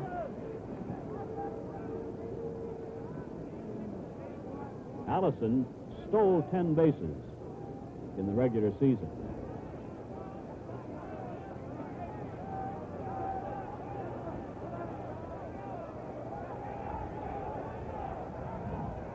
He's going.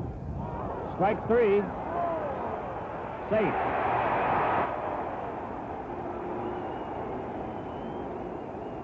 Maury Wills debating the call by umpire Tony Benson. Dick Krasuski standing by. Let's watch it again.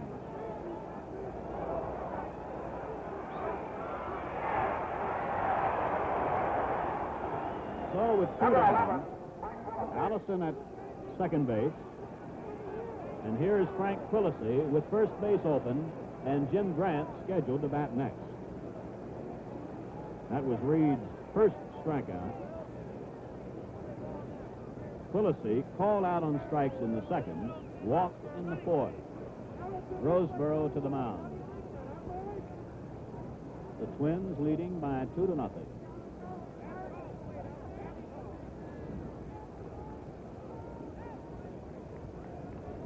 Put him on, says the manager.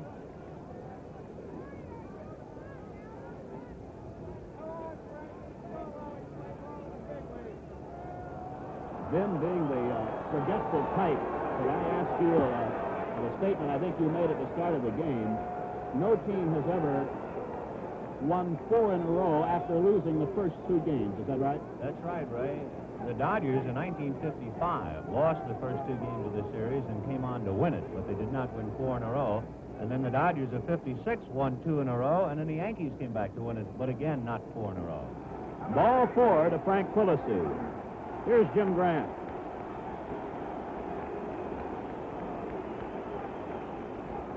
Pitching with 2 days rest, Grant has shut out the Dodgers through 6.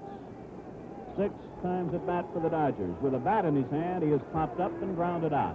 He has 1 hit in the series. It was a double. He had 1 game this season when he knocked in 4 runs. Dodgers center fielder Willie Davis playing Grant 5-6 strides toward right. Allison on second, Quillisi on first, 2 out. Deep. This is hit deep. Home run.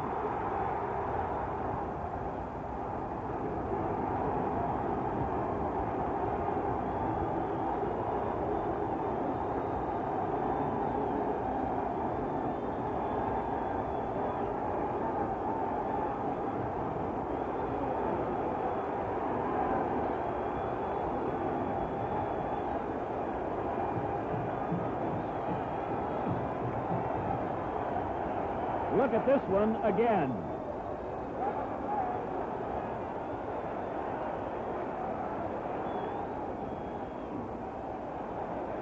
Twin statisticians have a method by which they give an approximate distance for a home run. And they tell us that one was hit 392 feet. I don't think I need to add, it is Jim Grant's first World Series homer. The Twins lead 5-0 in one of the more dramatic backfires as far as strategy is concerned when Reed appeared to hang a breaking ball. Here is Versailles, single, walk, popped up, strike 1.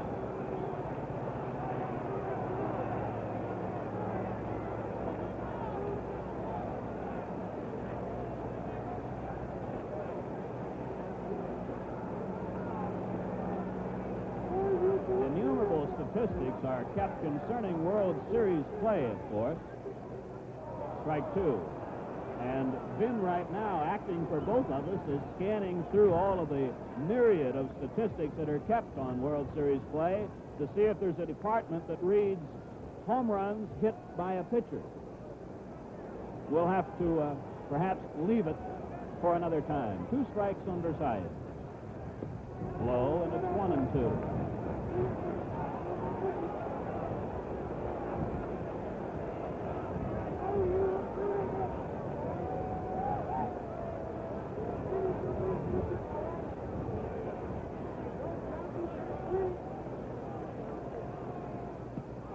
Strikeout for Reed. The Twins are out, but score 3 times. And so at the end of the 6th inning, the score is the Twins 5 and the Dodgers nothing. We pause now for station identification. This is the CBC Television Network.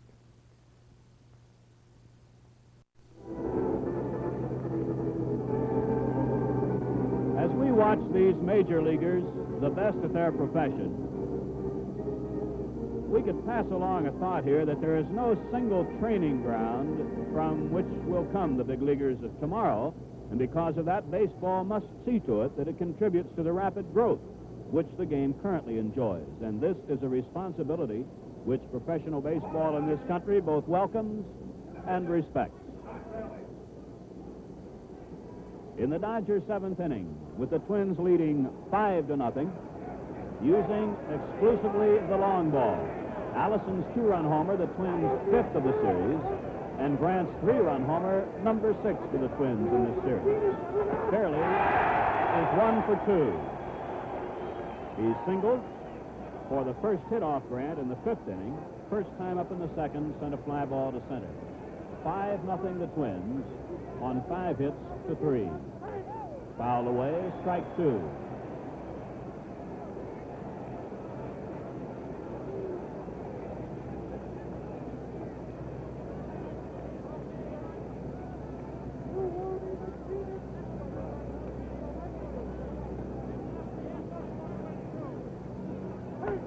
Fastball high, 1-2.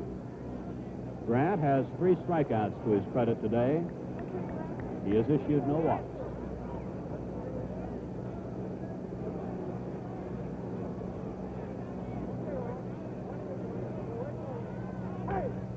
Deep to right center. Nossick and Oliva back. It is a home run for Fairley, his 2nd of the series. And the Dodgers break through. It is 5-1.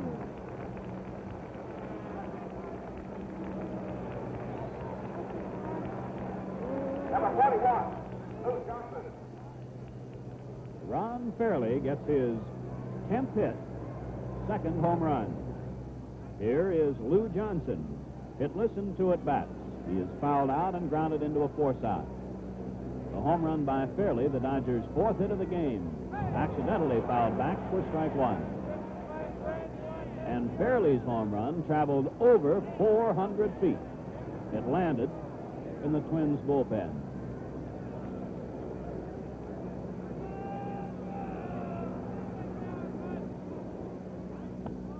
High and tight, 1-1.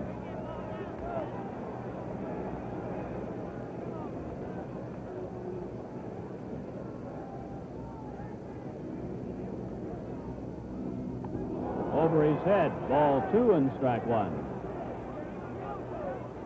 And Grant could well be tiring, and understandably so.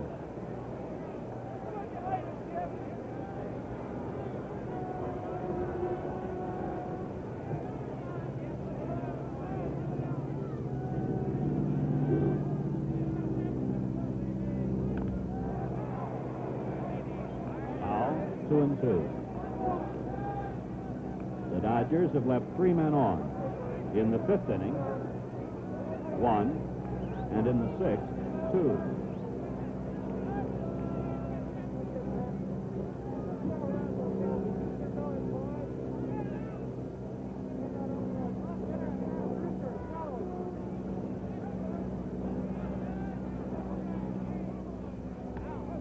Foul back off the breaking ball. Still 2-2.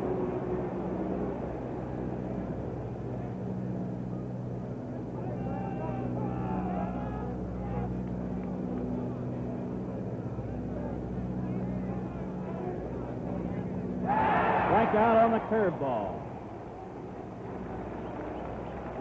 Grant gets his fourth strikeout. One Dodger retired in the seventh inning, and here is Wes Parker.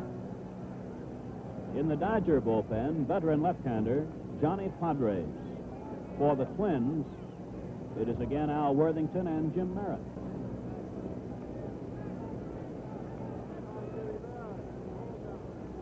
Parker twice has sent grounders to second baseman Frank Quillisi and has been thrown out. Grant. 2 down.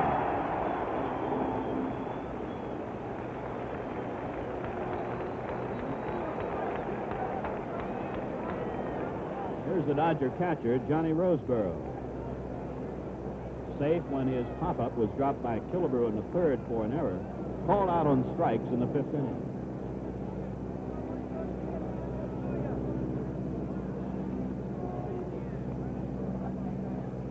Number 8, Don Roseboro. Right.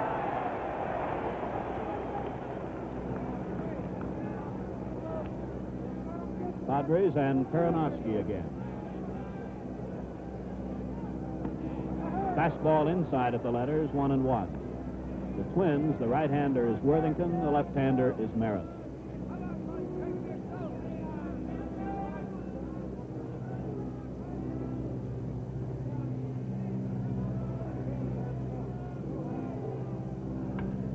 Base hit to left.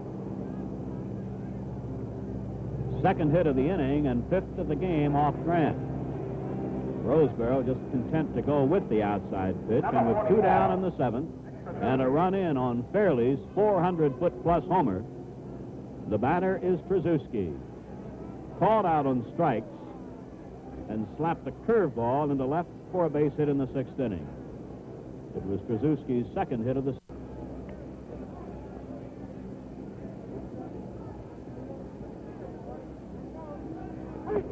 strike 2.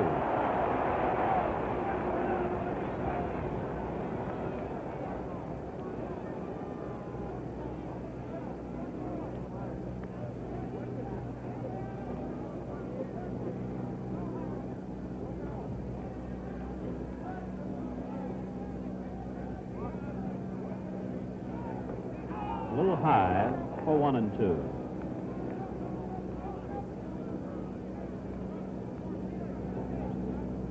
First base umpire Ed Hurley was pointing to something, apparently just incidental because no delay in the play. 2-2.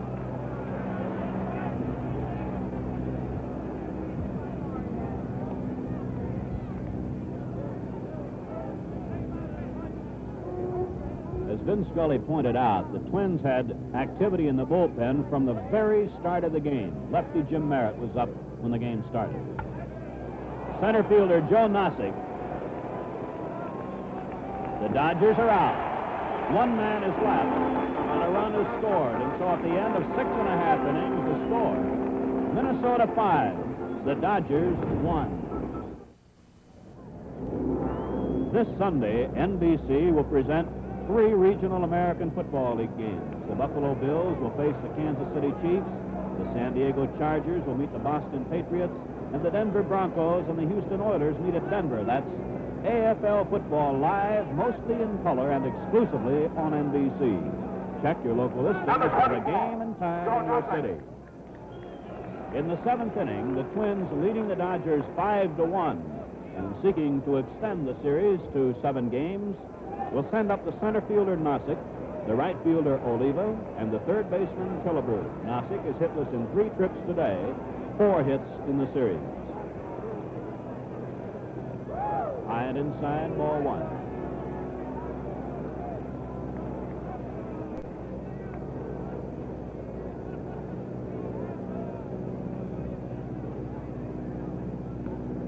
Ball 2 outside.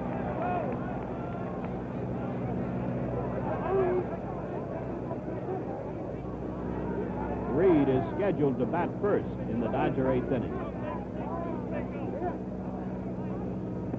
Strike 2-1.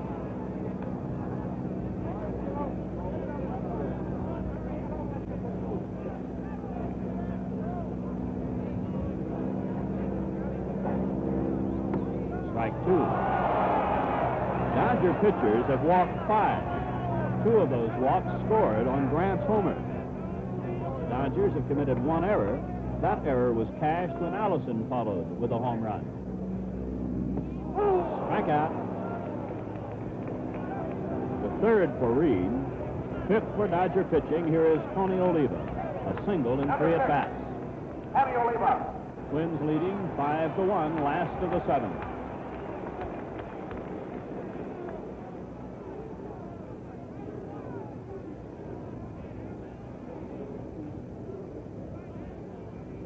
Jim Cott would be a possibility for tomorrow if the series goes to 7 games for the Twins pitching choice. Pasquale a possibility. Jim Merritt. Don Drysdale will probably be the Dodger pitcher. Ball 1 to Oliva.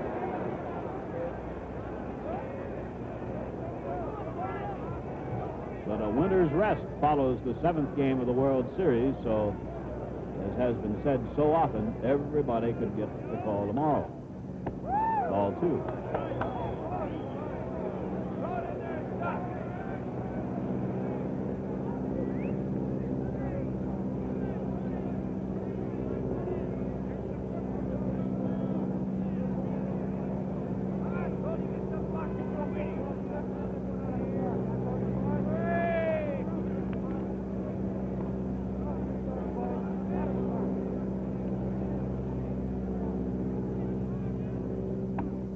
Strike, 2-1.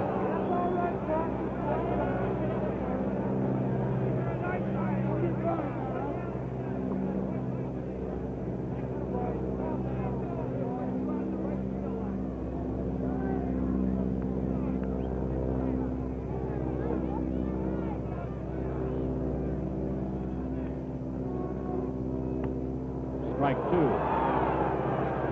2-2. 1 out, none on. This is the Twins' 7th inning. Twins are leading 5-1. Twin right-hander Dave Boswell working in the Twins bullpen, and for the Dodgers it's Rod Miller. Into right center field. Fairley fires back to the infield, and Oliva has his 2nd hit of the game and 5th of the series. With 1 out, here is Killebrew. Well, the Twins hit number 6. Killebrew is hitless in 3 trips today.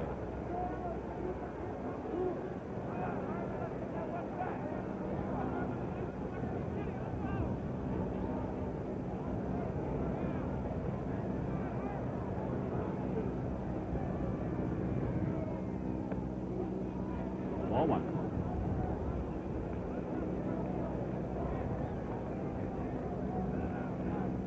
The only shadow in the playing area right now is deep in the right field corner.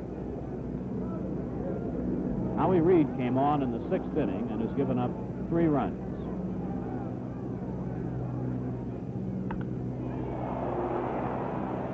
Maury Wills, Lou Johnson after this foul, and it's Wills, 2 down.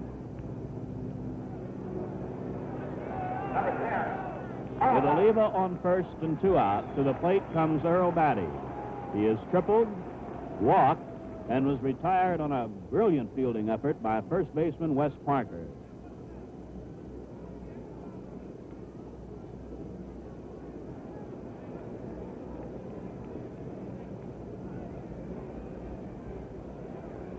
The Twins catcher concentrates on just meeting the ball. So he chokes up a couple of inches.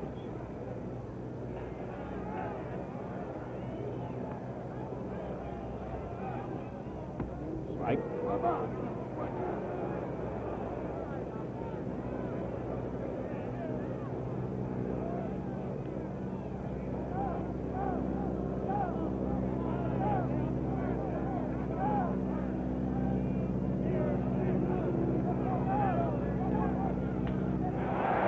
Center field, Willie Davis a long way, Fairley there, and Fairley makes the grab. The Twins are out, 1 man left. So at the end of the 7th inning, the score, the Twins 5 and the Dodgers 1.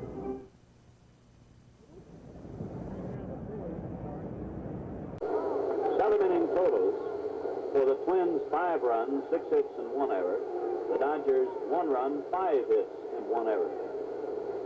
With Howie Reed due to bat, Wally Moon gets the call. The veteran Dodger has batted once in the series and failed to hit. In the regular series, 89 at bats, 18 hits, 4 extra base throws, 3 doubles, a homer, 11 runs batted in. Grant has struck out 4. He has issued no walks.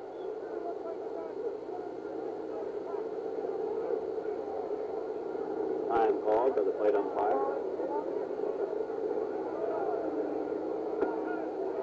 Just missing on the knees, 1 and 1.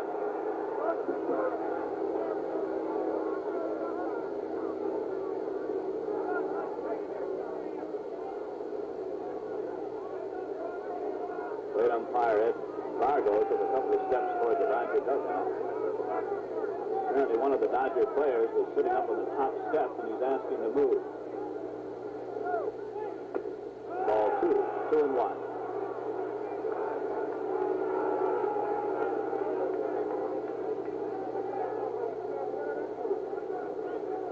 The only wind we've had today, about 5 miles an hour, has been blowing in toward home plate. Strike, 2 and 2. Grant allowed no hits the first 4 innings, 1 in the 5th, 2 in the 6th, 2 in the 7th. Inside of the letters and a full count.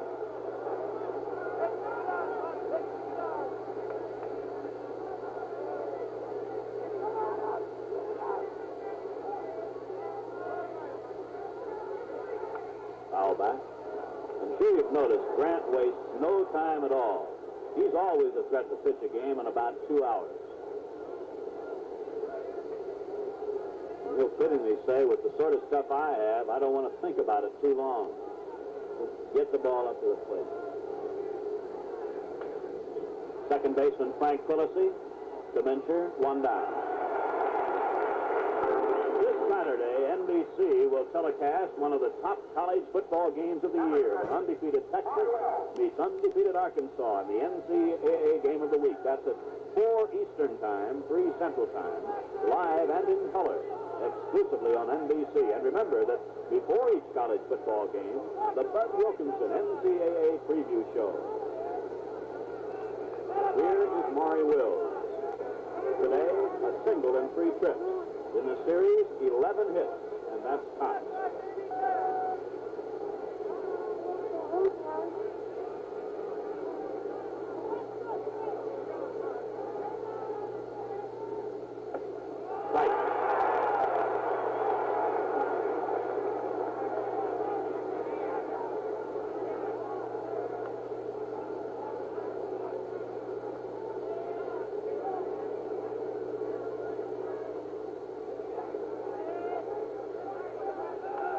Curve, foul, strike 2.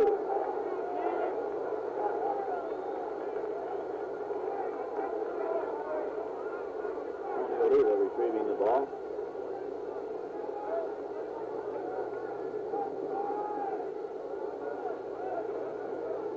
Twins devised a special inner defense against Wills for the series, but he has still managed to get 11 hits.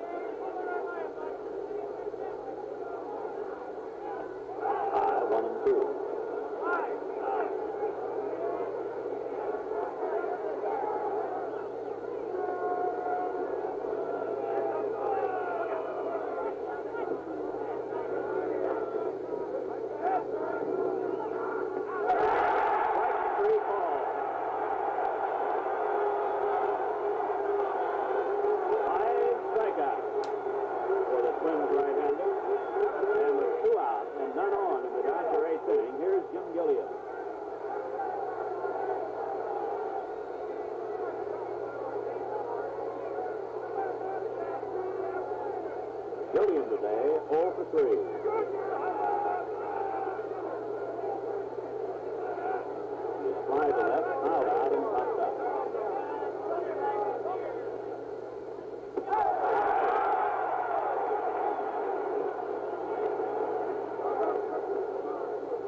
really firing.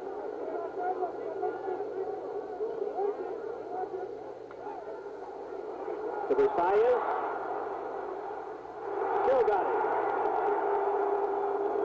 1, 2, 3. So at the end of 7.5 innings, the score is the Twins 5 and the Dodgers 1. Moving into the last of the 8th, Twins with a 5-1 lead, and the third Dodger pitcher, right-hander Bob Miller, follows the starter Claude Osteen, who worked 5 innings.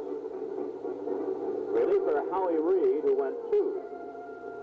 Miller will be appearing in his second game. He worked just a third of an inning.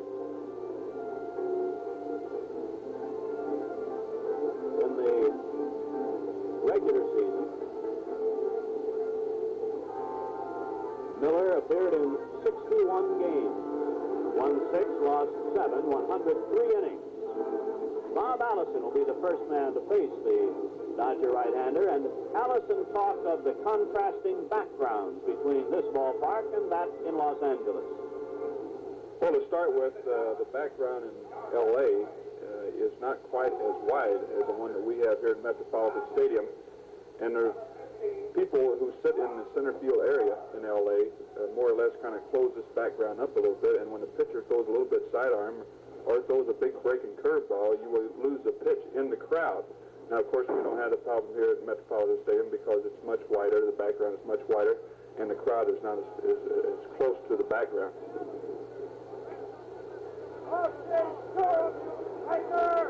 In the last of the 8th, for the Twins, it will be after Allison, Don Mincher, and the second baseman, Frank Quillisi. Allison today has struck out, hit a 2-run homer, walked, and in the 6th inning, after drawing a walk, stole second, and along with Frank Quillisi, rode home on Jim Grant's 3-run homer. The Dodgers have hit 4 home runs in the series. The Twins have hit 6.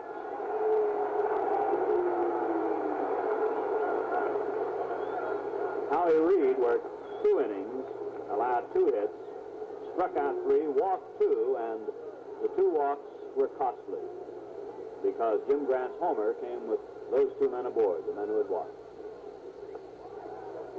Ball 1.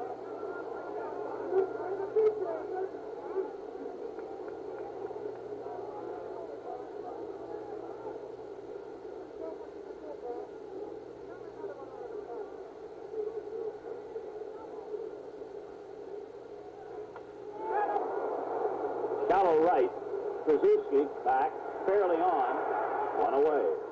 Krzyzewski grabbing the pop-up. Number 5. Here's Don Mincher. Walked in the 2nd, grounded out in the 4th, called out on strikes in the 6th.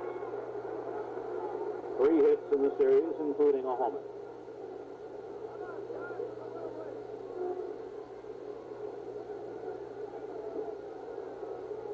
In the Dodger 9th inning, Willie Davis, Ron Fairley, and Lou Johnson are the scheduled batters. Strike 1.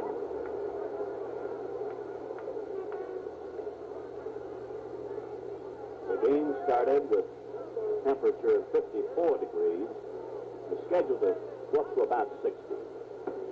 Right to fastball at the knees.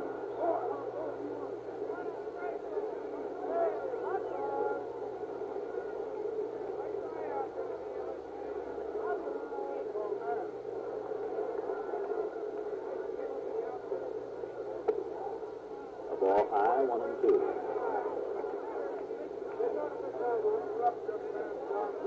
Six Twins have been left on, 4 Dodgers.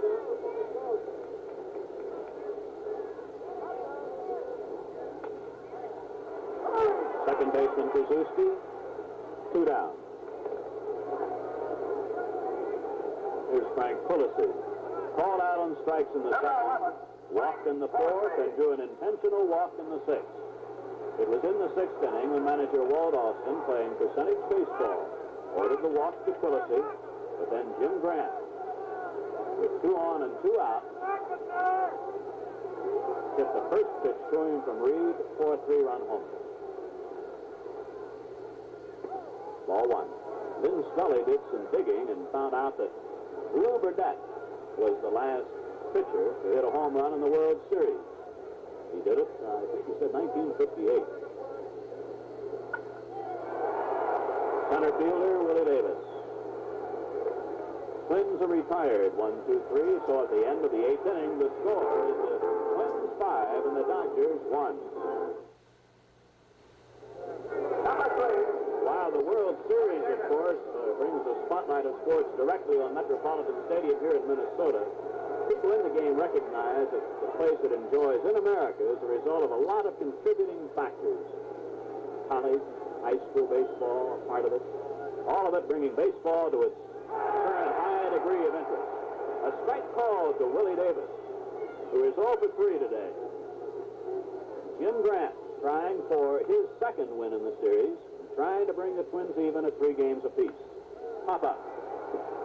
Killebrew, foul territory.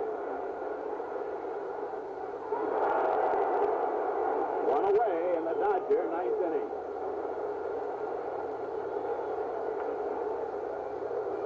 Here is Ron Fairley. Number 6.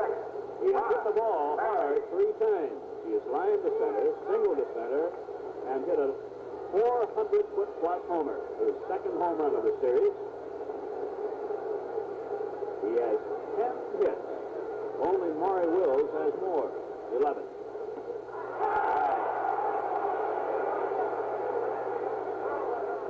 This highly partisan Twins crowd at Metropolitan Stadium, you can just sense they're waiting to let out a roar as Jim Grant works the 9th inning. 1-1. On deck for the Dodgers, Lou Johnson.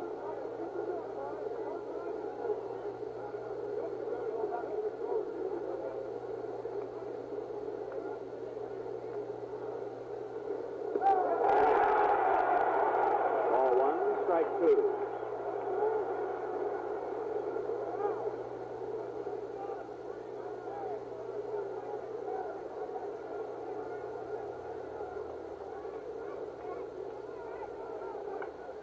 Short.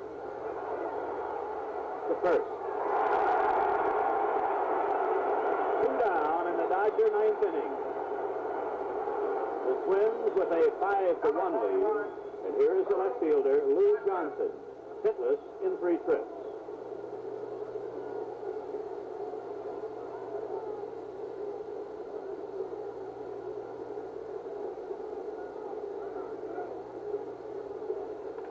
Foul back, strike 1. Jim Grant's 3-run homer not only gave the Twins a 5-0 lead at that moment, but it also limited, of course, very much what the Dodgers could do in the event they got men aboard. Foul, strike 2. Grant has struck out 5. He has issued no walks. Twins scoring on homers. Allison 2-run homer and Grant 3-run belt. The Dodger run on a homer by Fairley, so it's long ball or no count. Foul, gave him the breaking ball.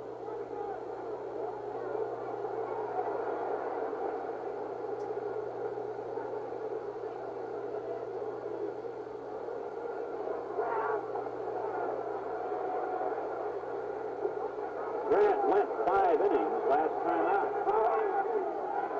Don Mincher, Earl Batty by the Twins dugout, but it's out of play.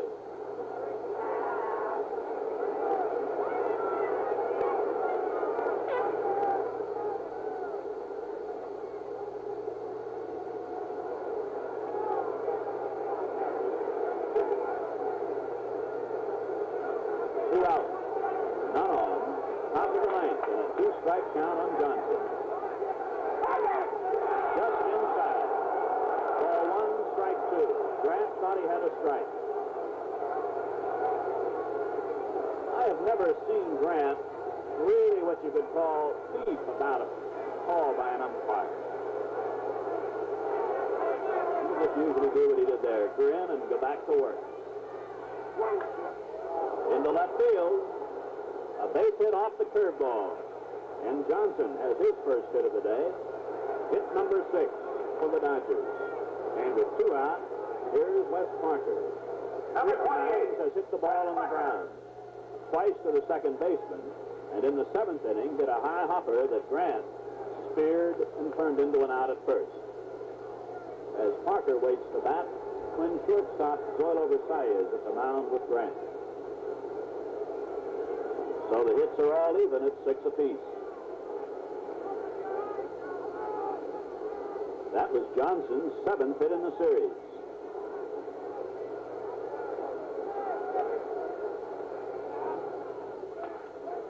Dimension foul. Strike 1.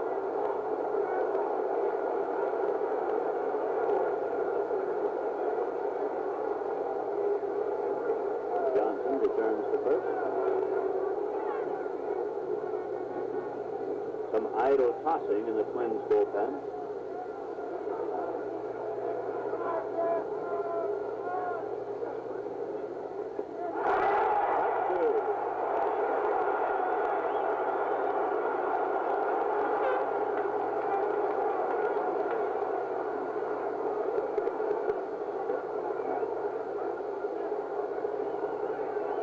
Finishes this game and wins it, it means that every winning effort has been a complete effort.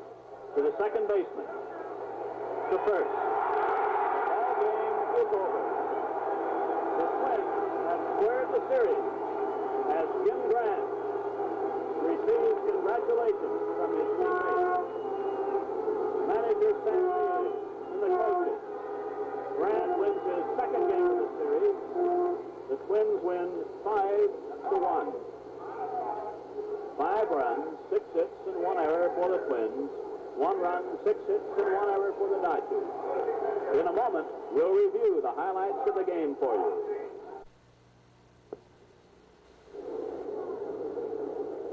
As this record Metropolitan Stadium crowd wends their way homeward, we'll call in the voice of the Dodgers, Vin Scully, to summarize the 6th game of the World Series. Vin? Thank you, Ray. And without a doubt, the man who stood tall, about 10 feet tall, in the middle of the Metropolitan Stadium infield was Jim Grant.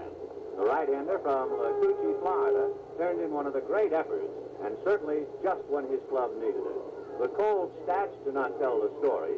For the Twins, 5 runs, 6 hits, and 1 error, they left 8. For the Dodgers, 1 run, 6 hits, and 1 error, they left 5. For the Twins, they played their game. It was scoreless in the 4th. Earl Batty hit a ground ball to Dick Tracewski. Tracewski had trouble with it for an error. Then Osteen, who had been struggling anyway, got 0-2 to Bob Allison. And, of course, pitchers hate to give up a home run at any time, and particularly when they have the count their way. And with the count no balls and 2 strikes on Bob Allison, who had struck out in the 2nd inning, Osteen got a strike over the middle of the plate, and Allison hit it about 375 feet into the left center field bleachers, and the Twins were off and running. In the 6th inning, with 2 on and 2 out, just to really pinpoint his all-around performance today, Jim Grant then came up and hit a 3-run home run, and that, to all intents and purposes, iced the game, and no pun intended, as it gets a little cool in Minnesota at the end of the day. The Dodger run, a home run by Ron Fairley, and it was all over 5-1 in favor of Minnesota. For Claude Osteen, the man who had never lost to Minnesota, he had won his first Major League game here at Metropolitan Stadium in 1961. Osteen today suffered his first defeat at the hands of the Twins. He is now 6-1 lifetime. The home run by Jim Grant sent everybody going through the record books to find out the last time a pitcher homered in the World Series. Well, the last time a National League pitcher hit a home run in the World Series, it was by Lou Burdett of the Milwaukee Braves in 1958 against the New York Yankees. And the last time an American League pitcher hit a home run in the World Series was 1920 by Jim Bagby of the Cleveland Indians against the Brooklyn Dodgers. So the Dodgers have come full tilt, and 45 years later, they're hit by another home run hit by a pitcher in the World Series. Tomorrow, it would appear as if Don Drysdale will go for the Dodgers. And for the Twins, it'll be the subject of many conversations tonight. Will Sam Mealy go with Camilo Pascual, who went 5 innings the other day at Dodger Stadium? Or will he go with Jim Merritt? Merritt, it would seem, almost pitched part of a game in the bullpen. back of his starting pitcher, Grant, today. And I would think before making up his mind, Mealy would want to be sure that Jim Merritt did not pitch a game down there in the bullpen. So the guessing game will continue throughout the night. The one thing we know, for the 18th time in 62 World Series, the two combatants go down to the last game. And our guess, it'll be Drysdale for the Dodgers. And we'll wait on Sam Mealy as to whether Jim Merritt, Camilo Pascual, or for all we know, a dark horse out of the shadows going to the mound. So the Twins are not only alive, they are dead even, 3-3. The Dodgers were unable to establish a precedent in the World Series. As we had pointed out earlier, no ball club has ever lost the first two games of a series and then won 4 consecutive. The Dodgers won 3 and then lost here at Metropolitan Stadium today. As far as someone who had watched the Dodgers all year, there was only one surprise in the entire ball game. And certainly it was not the home run by Jim Grant or the home run by Bob Allison or the home run by Ron Fairley. The only big surprise, and I'm sure it will be well written, would be in the first 3.5 innings when it was a scoreless ball game. The Dodgers did not try to bunt even once. Of course, once it got to be 2-0 and 5-0, they could no longer play their game. For the first 4 innings, it was rather startling to see a Dodger ball club that is in the series because of running and has won 3 games because of running. And it was interesting that when it came down to the 6th game of the World Series, they did not try to run. That is, in the first 4 innings, and then it was too late. So the Twins and the Dodgers are going steady into the 7th game of the World Series tomorrow. And Ray, just hope for both of us that the weatherman will allow it to be played to its conclusion and we can close up what should be an exciting 7th and final game of the series. Well, you know, Ben, I have never been an expert on any subject, but if there's one subject that I am less an expert on than any other, it would be in the area of the weather. And I do think we should point out that the weatherman said that the weather would be as it was at the start of the game. Clear, about 55, it would go to 60. But, to the best of my knowledge, the last forecast I heard on the way to the ballpark said that heavy cloud cover would move in during the afternoon, and that then would follow the predicted rain. So let us hope that the weatherman has erred in the favor of a 7th game tomorrow because the heavy cloud cover has not materialized. The skies are still clear in the vicinity of the Twin Cities. As Mark Twain said, everybody talks about the weather, but nobody does anything about it. But now, of course, in Texas, thanks to the Dome Stadium, they have done something about the weather. Well, this game is authorized under television rights granted by the Commissioner of Baseball solely for the entertainment of our audience, and any publication, reproduction, or other use of the pictures, descriptions, and accounts of this game without the express written consent of the Commissioner is prohibited. Any commercial or other use of the program, such as by charging admission for its showing, is similarly prohibited unless authorized in writing by the Commissioner. A record crowd at Metropolitan Stadium of 49,578 saw the Minnesota Twins beat the Dodgers 5-1. And now we'll be going to the 7th game of the World Series tomorrow, and of course that's the jackpot. Our guest, Don Drysdale for the Dodgers, and either Camilo Pascual or left-hander Jim Merritt for Minnesota. Don't forget to tune in tomorrow at 2:45 Eastern Daylight Time for the 7th and final game of this 1965 World Series, when your hosts, as today, again will be Gillette, the people who know men best, and Chrysler Corporation, famous for quality engineering. Today's host, Dodge, and your local Dodge dealer.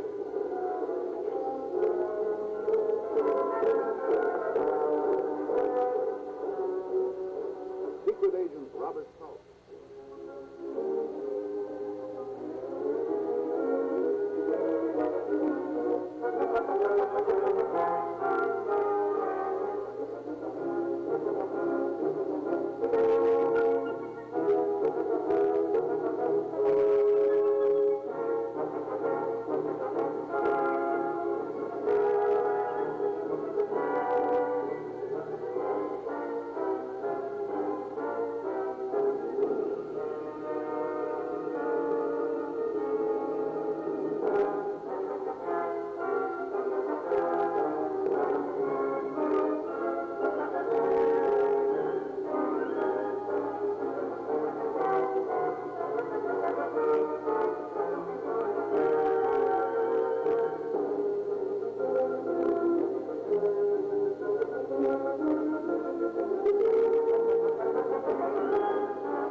NBC Television Network.